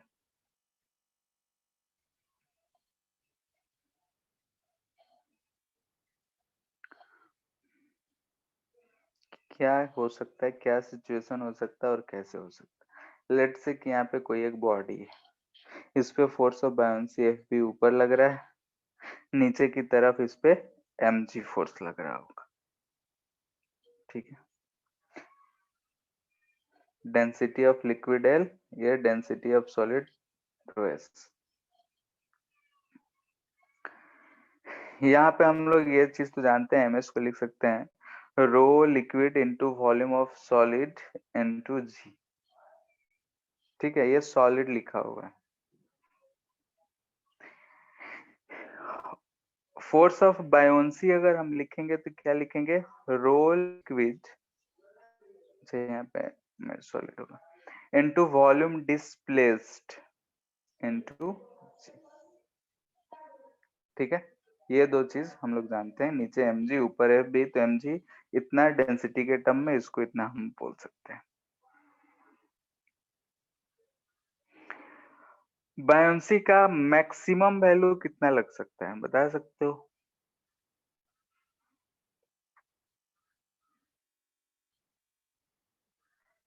सर जितना बॉडी का मास हो। मास हो या फिर density of liquid into volume of solid into g, इतना ही मैक्सिमम लग सकता है, मास यस सर। नहीं। जितना, ये तो डेंसिटी ऑफ लिक्विड ही रहेगा। यहाँ पे कितना, अगर टोटल का टोटल मास जो है डूब गया तो ये टोटल वॉल्यूम हम लोग यूज करेंगे, क्योंकि जितना हम अंदर डालेंगे उतना ही पानी डिस्प्लेस करेगा। ठीक है, तो मैक्सिमम इतना लग सकता है। बाकी अगर हम देखें तो ऐसा सिचुएशन, तो अगर हमसे बोला जाए कि mg जो है ग्रेटर देन एफ बी है, इसका मतलब क्या है, ऑब्जेक्ट डूबेगा या फिर तैरेगा? सर तैरेगा।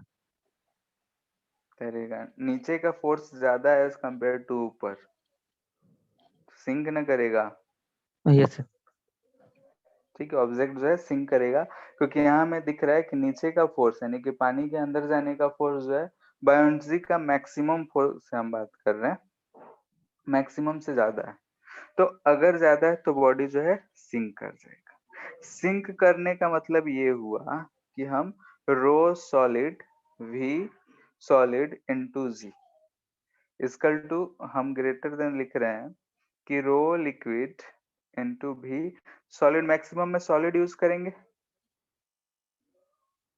ठीक है, तो यहां से हमें क्या दिख रहा है, rho S is greater than रो।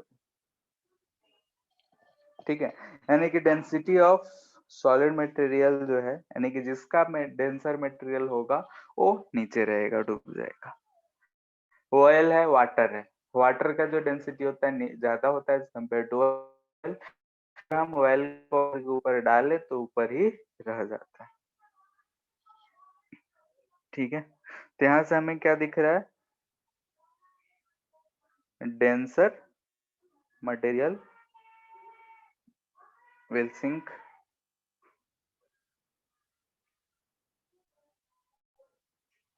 अगर डेंसिटी ऑफ सॉलिड और लिक्विड की ही बात कर रहे हैं तो जो सॉलिड जिसका डेंसिटी ज्यादा है लिक्विड से वो डूब जाएगा।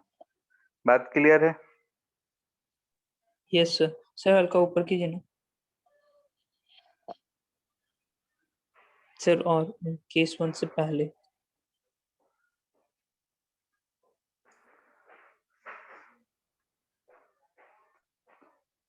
Yes sir.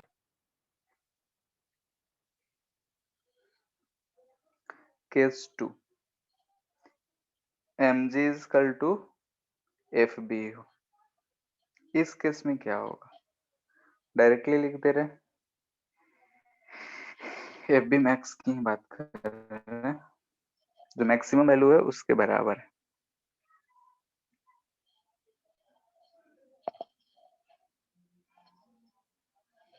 ठीक है, अगर mg इसके बराबर है तो यहाँ से अगर हम ऊपर कंपेयर करें तो डेंसिटी ऑफ सॉलिड जो होगा डेंसिटी ऑफ लिक्विड के बराबर होगा।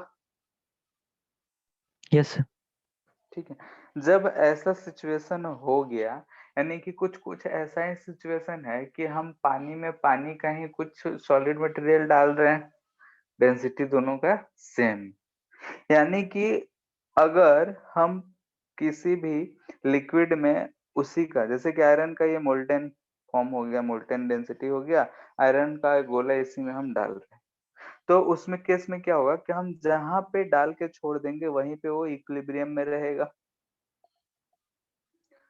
ठीक है, यानी कि body will remain in equilibrium at any position. कहीं भी हम ले जाके छोड़ दें वो इक्विलिब्रियम में ही रहेगा। लेकिन अगर हम इस ऑब्जेक्ट को ऊपर से छोड़ते हैं, ठीक है, अगर हम ऑब्जेक्ट को यहाँ से इसमें हम पुट करते हैं तो ये क्या करेगा, इस पोजीशन पे आके तैरेगा, यानी कि ऊपर वाला पोर्शन जो है डूब जाएगा और यहीं पे रख के तैरेगा, ज्यादा नीचे नहीं जाएगा, पूरा का पूरा बॉडी डूब जाएगा। क्यों डूबेगा? क्योंकि जब ऊपर से हमने रखा है उस समय वॉल्यूम तो कम है, तो mg ज्यादा होगा, डिस्प्लेस्ड वॉल्यूम कम है, तो डूबता डूबता डूबता डूबता जब पूरा डूब जाएगा तो पूरा डूब के फिर तैरने लगेगा। यानी कि अगर हम ऊपर से छोड़ते हैं तो ये बॉडी जो है पूरा तरीके से डूब कर तैरेगा। क्लियर है? Yes sir. Yes sir. Case 3 ये तो अब समझ में आ ही गया होगा क्या लिखेंगे। ठीक है, फोर्स ऑफ बायोंसी से कम है।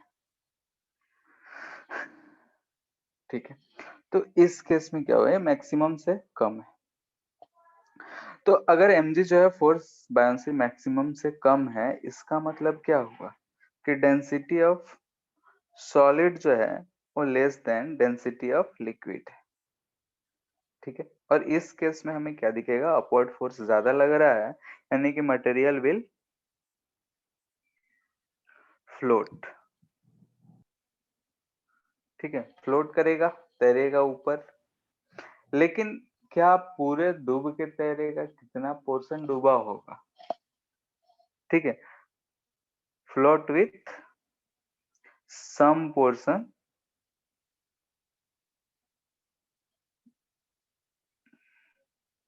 Outside the liquid.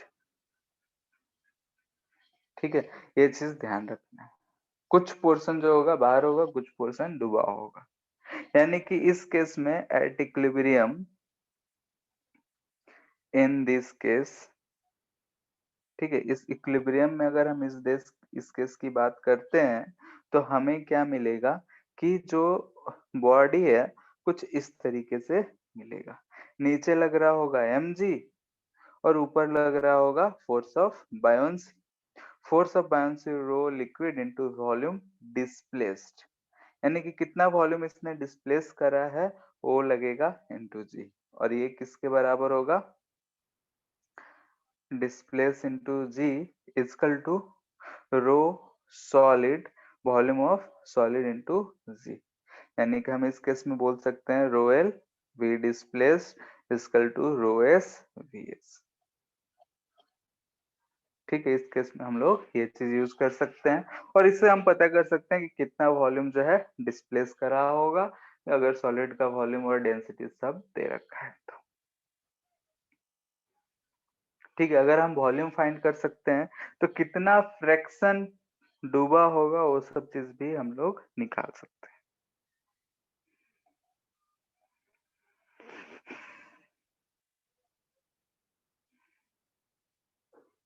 क्लियर है? Yes sir. ठीक है, तो यहाँ यस पे सर। आर्किमिडीज प्रिंसिपल भी लिख ही देते हैं, बार बार उसका यूज तो कर ही लिए।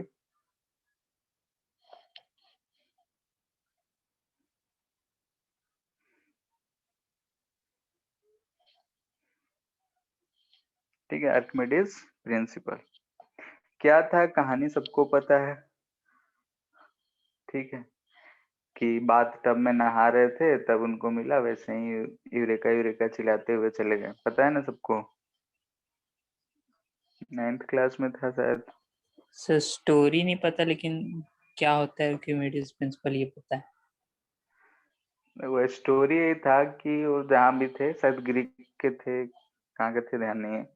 तो वहाँ के जो राजा थे, ठीक है, उनका मुकुट था सोने का। तो अब सोने का मुकुट था, बहुत बढ़िया था। उन्होंने बोला कि अरे पता करो कि सोना कितने वॉल्यूम का है ये, ठीक है, कितना वॉल्यूम जो है इस सोने में लगा है। वॉल्यूम निकालना था कि भाई इसमें हो सकता है कि ब्रास भी हो, मतलब 2-3 चीज अगर मिला के बना है तो उसमें सोने का कितना कंटेंट है, क्या है, कैसा है। सब कोई सोच रहा था कैसे होगा कैसे होगा। तो ये एक बार बाथटब में नहाने के लिए गए, तो कपड़े वपड़े खोल के बाथटब में घुसे। तो उसी समय इनको आइडिया आया, और यूरेका, यूरेका मतलब ग्रीक में शायद बोलते हैं कि मिल गया। तो यूरेका यूरेका चिल्लाते हुए उसी अवस्था में दरबार में पहुंच गए, ठीक है। और वहां पे जाके उन्होंने एक्सपेरिमेंट करा और फिर बताया। तो उसी को बोलते हैं हम लोग आर्किमिडीज प्रिंसिपल। और ये कहानी था, यानी कि नीड था राजा को। लोगों ने कहा कि अब मुकुट को पिघला देंगे तो खत्म हो जाएगा, पिघला के अलग अलग करेंगे। तो उसको उसी अवस्था में सब चीज पता करना था कि वो खराब भी ना हो। तो इन्होंने देखा कि जब टब में घुसे, तो जैसे घुस रहे तो भरा हुआ टब था, पानी बाहर गिरने लगा। तो इनके मन में आया कि आखिर पानी कैसे गिरा। तो 3 बार देखे होंगे कि हम जब जितना पोर्शन अंदर डाल रहे हैं उतना ही पानी बाहर निकल रहा है। तो उसी पे बहुत सारे एक्सपेरिमेंट हुए, उसके बाद इनका प्रिंसिपल आया, ठीक है। तो इनका प्रिंसिपल क्या कहता है,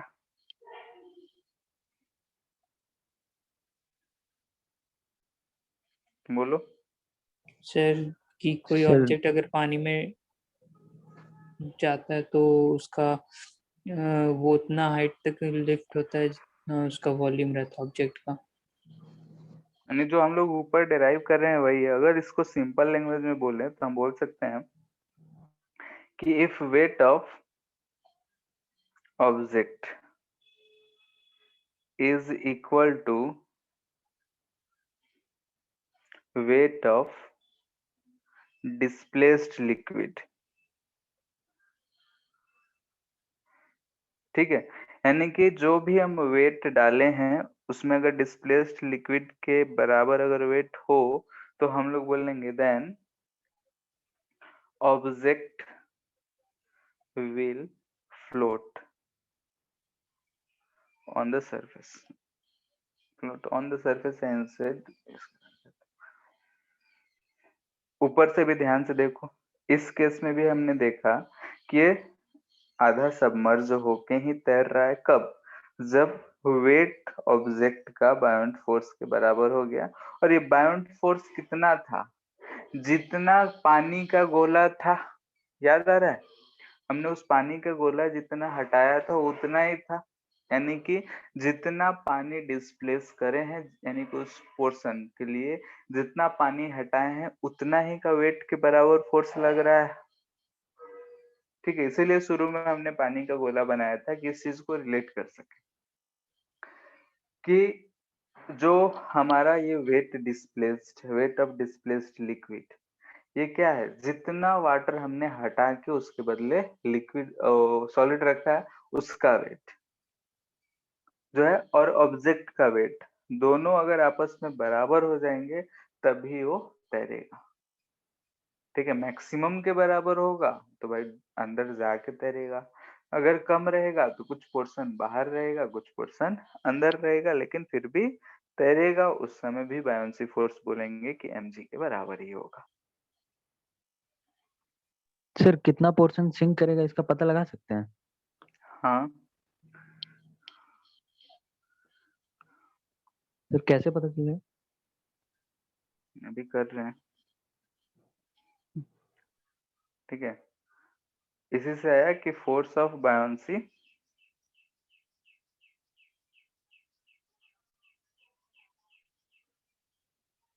on any object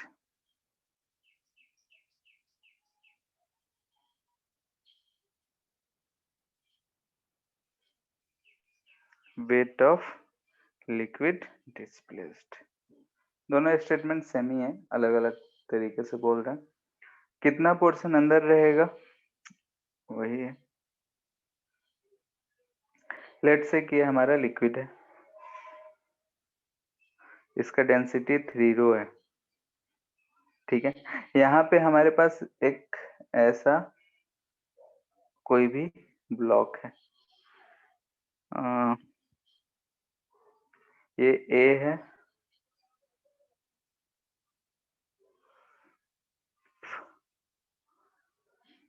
ठीक है, एक क्यूब ही मान लेते हैं, क्यूब है, ए साइड का डेंसिटी रो है।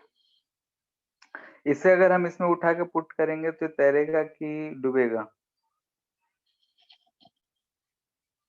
बोलो। तैरेगा सर। तैरेगा, तो वही हमें फाइंड करना है, फाइंड द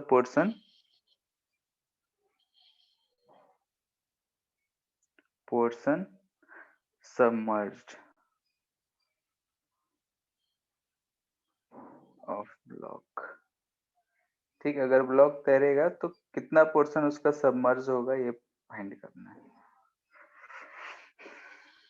कैसे करोगे बताते हैं, कि ट्राई करोगे?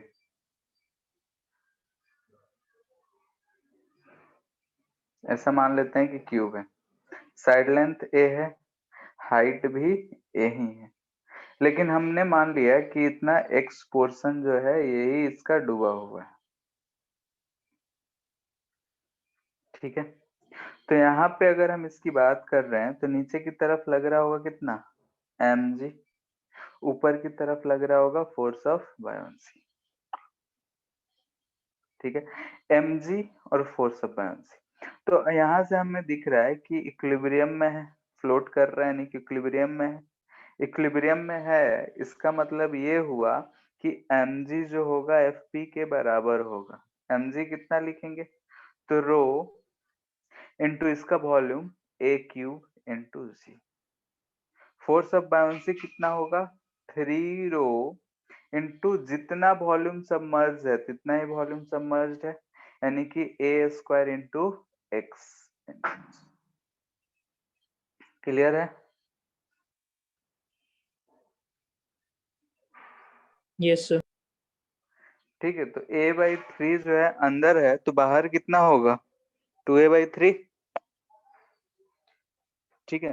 तो इसमें हमने यहाँ पे हाइट पद पूछा है, क्वेश्चंस में कितना वॉल्यूम, कितना फ्रैक्शन, कितना परसेंटेज, ये करा जा सकता है, हो जाएगा। Yes sir.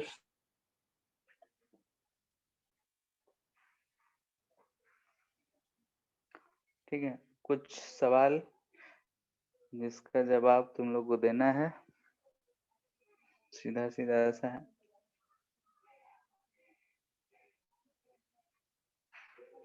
यहाँ पे एक पानी भरा हुआ है, ठीक है। इस पानी में हमने एक आइस का क्यूब डाल दिया। क्या किया, एक आइस का क्यूब, आइस क्यूब हमने इसमें पुट कर दिया।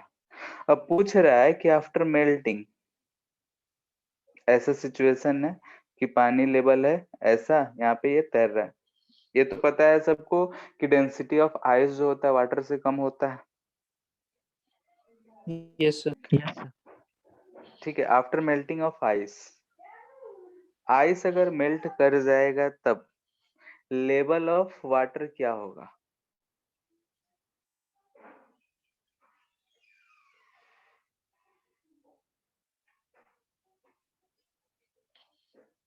First increases, second decreases, third no change,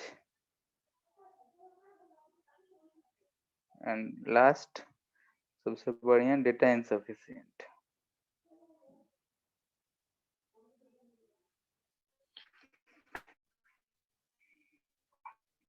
क्या होगा और क्यों होगा, बताओ सोच के।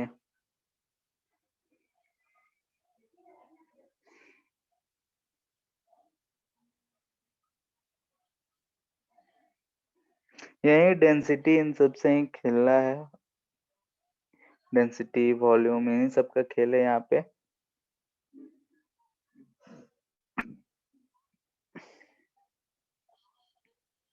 सर इंक्रीज होगा। इंक्रीज होगा। Yes sir. और किसी का? सर एक सेम ऑप्शन रहेगा। है, ए सी, 2 ऑप्शन आ गए। या फिर डाटा इनसफिशिएंट। डी भी आ गया। बी से किसी को दुश्मनी है वो भी आ ही जाओ, चारों खुश हो जाएंगे। देखते हैं क्या होता है।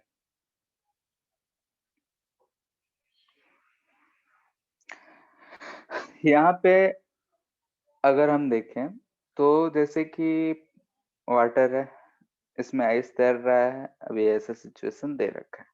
अब आइस हमें पूछ रहा है कि मेल्ट हो जाएगा उसके बाद क्या होगा। ठीक है, तो डेंसिटी ऑफ आइस जो होता है वो वाटर से कम होता है, ये तो हम लोग जानते हैं। तो यहाँ पे अगर हम देखें इनिशियल, ठीक है, इनिशियल सिचुएशन में हम देख रहे हैं इक्विलिब्रियम तो है ही। तो यहाँ हमें क्या दिख रहा है कि मास ऑफ आइस जो है और वाटर डिस्प्लेस्ड, ठीक है, या फिर ऐसे लिखते हैं, इसमें कंफ्यूजन हो जाएगा। तो यहाँ पे weight of ice force of buoyancy के बराबर होगा। वेट ऑफ आइस कितना होगा? तो यहाँ पे हम लिखेंगे क्या, density of ice into volume, जो भी वॉल्यूम ऑफ आइस है, into g equal to force of buoyancy, density of water into volume displaced into g. ये लिखेंगे। किसी को यस सर। दिक्कत है यहाँ पे? No sir. ठीक, यहाँ पे ये चीज आया तो यहाँ से हमें एक इक्वेशन मिल रहा है, यहाँ से जी जी हम कर सकते हैं, यहाँ से एक इक्वेशन है, लिख लिए बस। आफ्टर मेल्टिंग क्या होगा? आफ्टर मेल्टिंग, अगर ये जो है मेल्ट कर गया तब क्या होगा, उस समय देखते हैं क्या होता है। मेल्ट करने के बाद क्या ये जो आइस है वाटर में बदल जाएगा? बोलो। Yes sir. Converted to water, ठीक है, वाटर में बदल गया। यानी कि मास ऑफ जितना आइस था उतना ही mass of water new form करा होगा। जितना आइस था उतना ही वाटर फॉर्म बना होगा, मास में तो कोई चेंज नहीं होगा। No sir. ठीक है, यानी कि वाटर फॉर्म लिख देते हैं।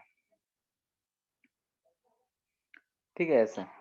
तो mass of ice, mass of ice कितना होगा? तो रो ऑफ आइस इनटू जो पहले वॉल्यूम ऑफ आइस था वही होगा। वाटर फॉर्म्ड कितना? तो density of water into volume new लिख रहे हैं। क्लियर है? ये न्यू वॉल्यूम सेकेंड, इतना जो है वॉल्यूम बना है। अब हम इक्वेशन 1 2 को गौर से देखें तो यहां से हमें दिख रहा है कि फ्रॉम 1 एंड 2 क्या दिख रहा है कि density displaced equal to dense, दोनों को इक्वेट करके देखो तो वॉल्यूम डिस्प्लेस्ड जो दिख रहा है वो कितना दिख रहा है? वॉल्यूम न्यू के बराबर। दोनों इक्वेशन से दिख रहा है? Yes yes sir. सर। ठीक है, तो हमने यहाँ पे क्या देखा है कि जितना वॉल्यूम इसने डिस्प्लेस करा है उतना ही वॉल्यूम नया फॉर्म करा है, तो जो लेवल रहेगा वो क्या रहेगा? सेम।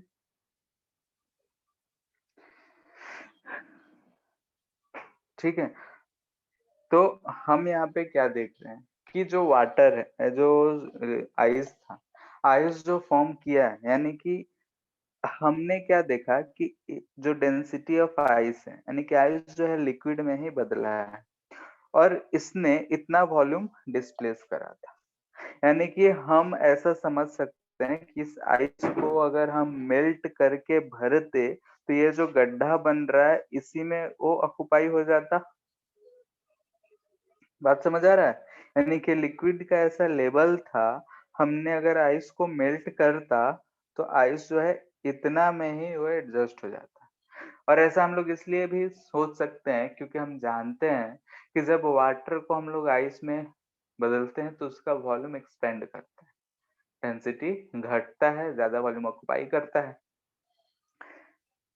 ठीक है, यानी कि और ऐसा इसलिए क्योंकि सेम टाइप का मटेरियल है, दूसरा होता तो नहीं कह सकते थे कि सेम है, उसके लिए फिर से यही प्रोसेस हमें अपनाना पड़ता। किसी कोई दिक्कत इसमें? सर ये डेरिवेशन इम्पोर्टेंट है क्या? इम्पोर्टेंट तो है, कह सकते हैं, क्योंकि जैसे कि अगर हम मान लेते हैं कि ये क्वेश्चन है, इफ अबव क्वेश्चन, सर ये डेरिवेशन आ भी सकता है क्या एग्जाम में? नहीं एग्जाम में नहीं आएगा, ये बस अपने लिए इम्पोर्टेंट है कि हाँ समझना है। Okay sir. In above equation, if water is replaced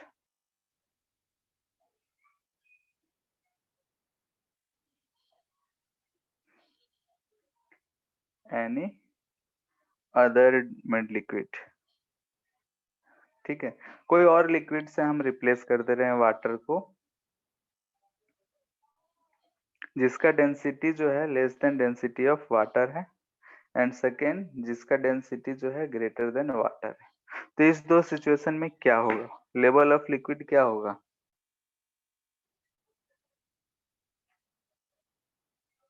पिछला में तो आइस था, लिक्विड था, हमने तो समझ लिया कि भाई आइस जब पिघलेगा तो पानी ही बनेगा, तो जितना डिस्प्लेस किया होगा उतना ही ऑक्युपाई करेगा। ठीक है, मैथमेटिकली भी गए और सोच भी लिए कि आइस से पानी से ही आइस बना है, आइस पिघलेगा तो पानी बनेगा, यानी कि जितना डिस्प्लेस हुआ उतना ही ऑक्युपाई करेगा। तो हमने सेम बोल दिया, लेकिन यहाँ तो लिक्विड ही आप बदल दिए, तब क्या होगा?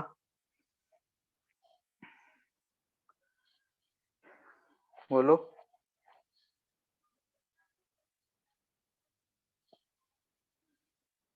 सोचना, इसको हम होमवर्क दे देते हैं, ठीक है? Yes sir. एक बार ऐसे भी सोच के एक बार मैथमेटिकली भी सही कंक्लूजन पे जाना है। नेक्स्ट क्लास में हम लोग इसी तरह का कम से कम 5-6 क्वेश्चन और करेंगे, वेइंग मशीन पे रख देंगे, तब बाल्टी को उसमें मछली तैराएंगे तो वेट क्या होगा, ये सब चीजें, ठीक है? तो उसको एनालिटिकल भी सोच के भी दोनों तरीके से हम लोग सॉल्व करेंगे। ठीक है, फिर आज के लिए इतना ही। यस इसका सर। मॉड्यूल मिल गया तुम लोग को? फ्लूइड का यस सर मेरे पास है। यस सर बाकी मिल लोग गया। को? ठीक है, देख के हम बता देंगे कितना क्वेश्चन करना है। ठीक है फिर। Thank you sir. Thank you sir. Thank you.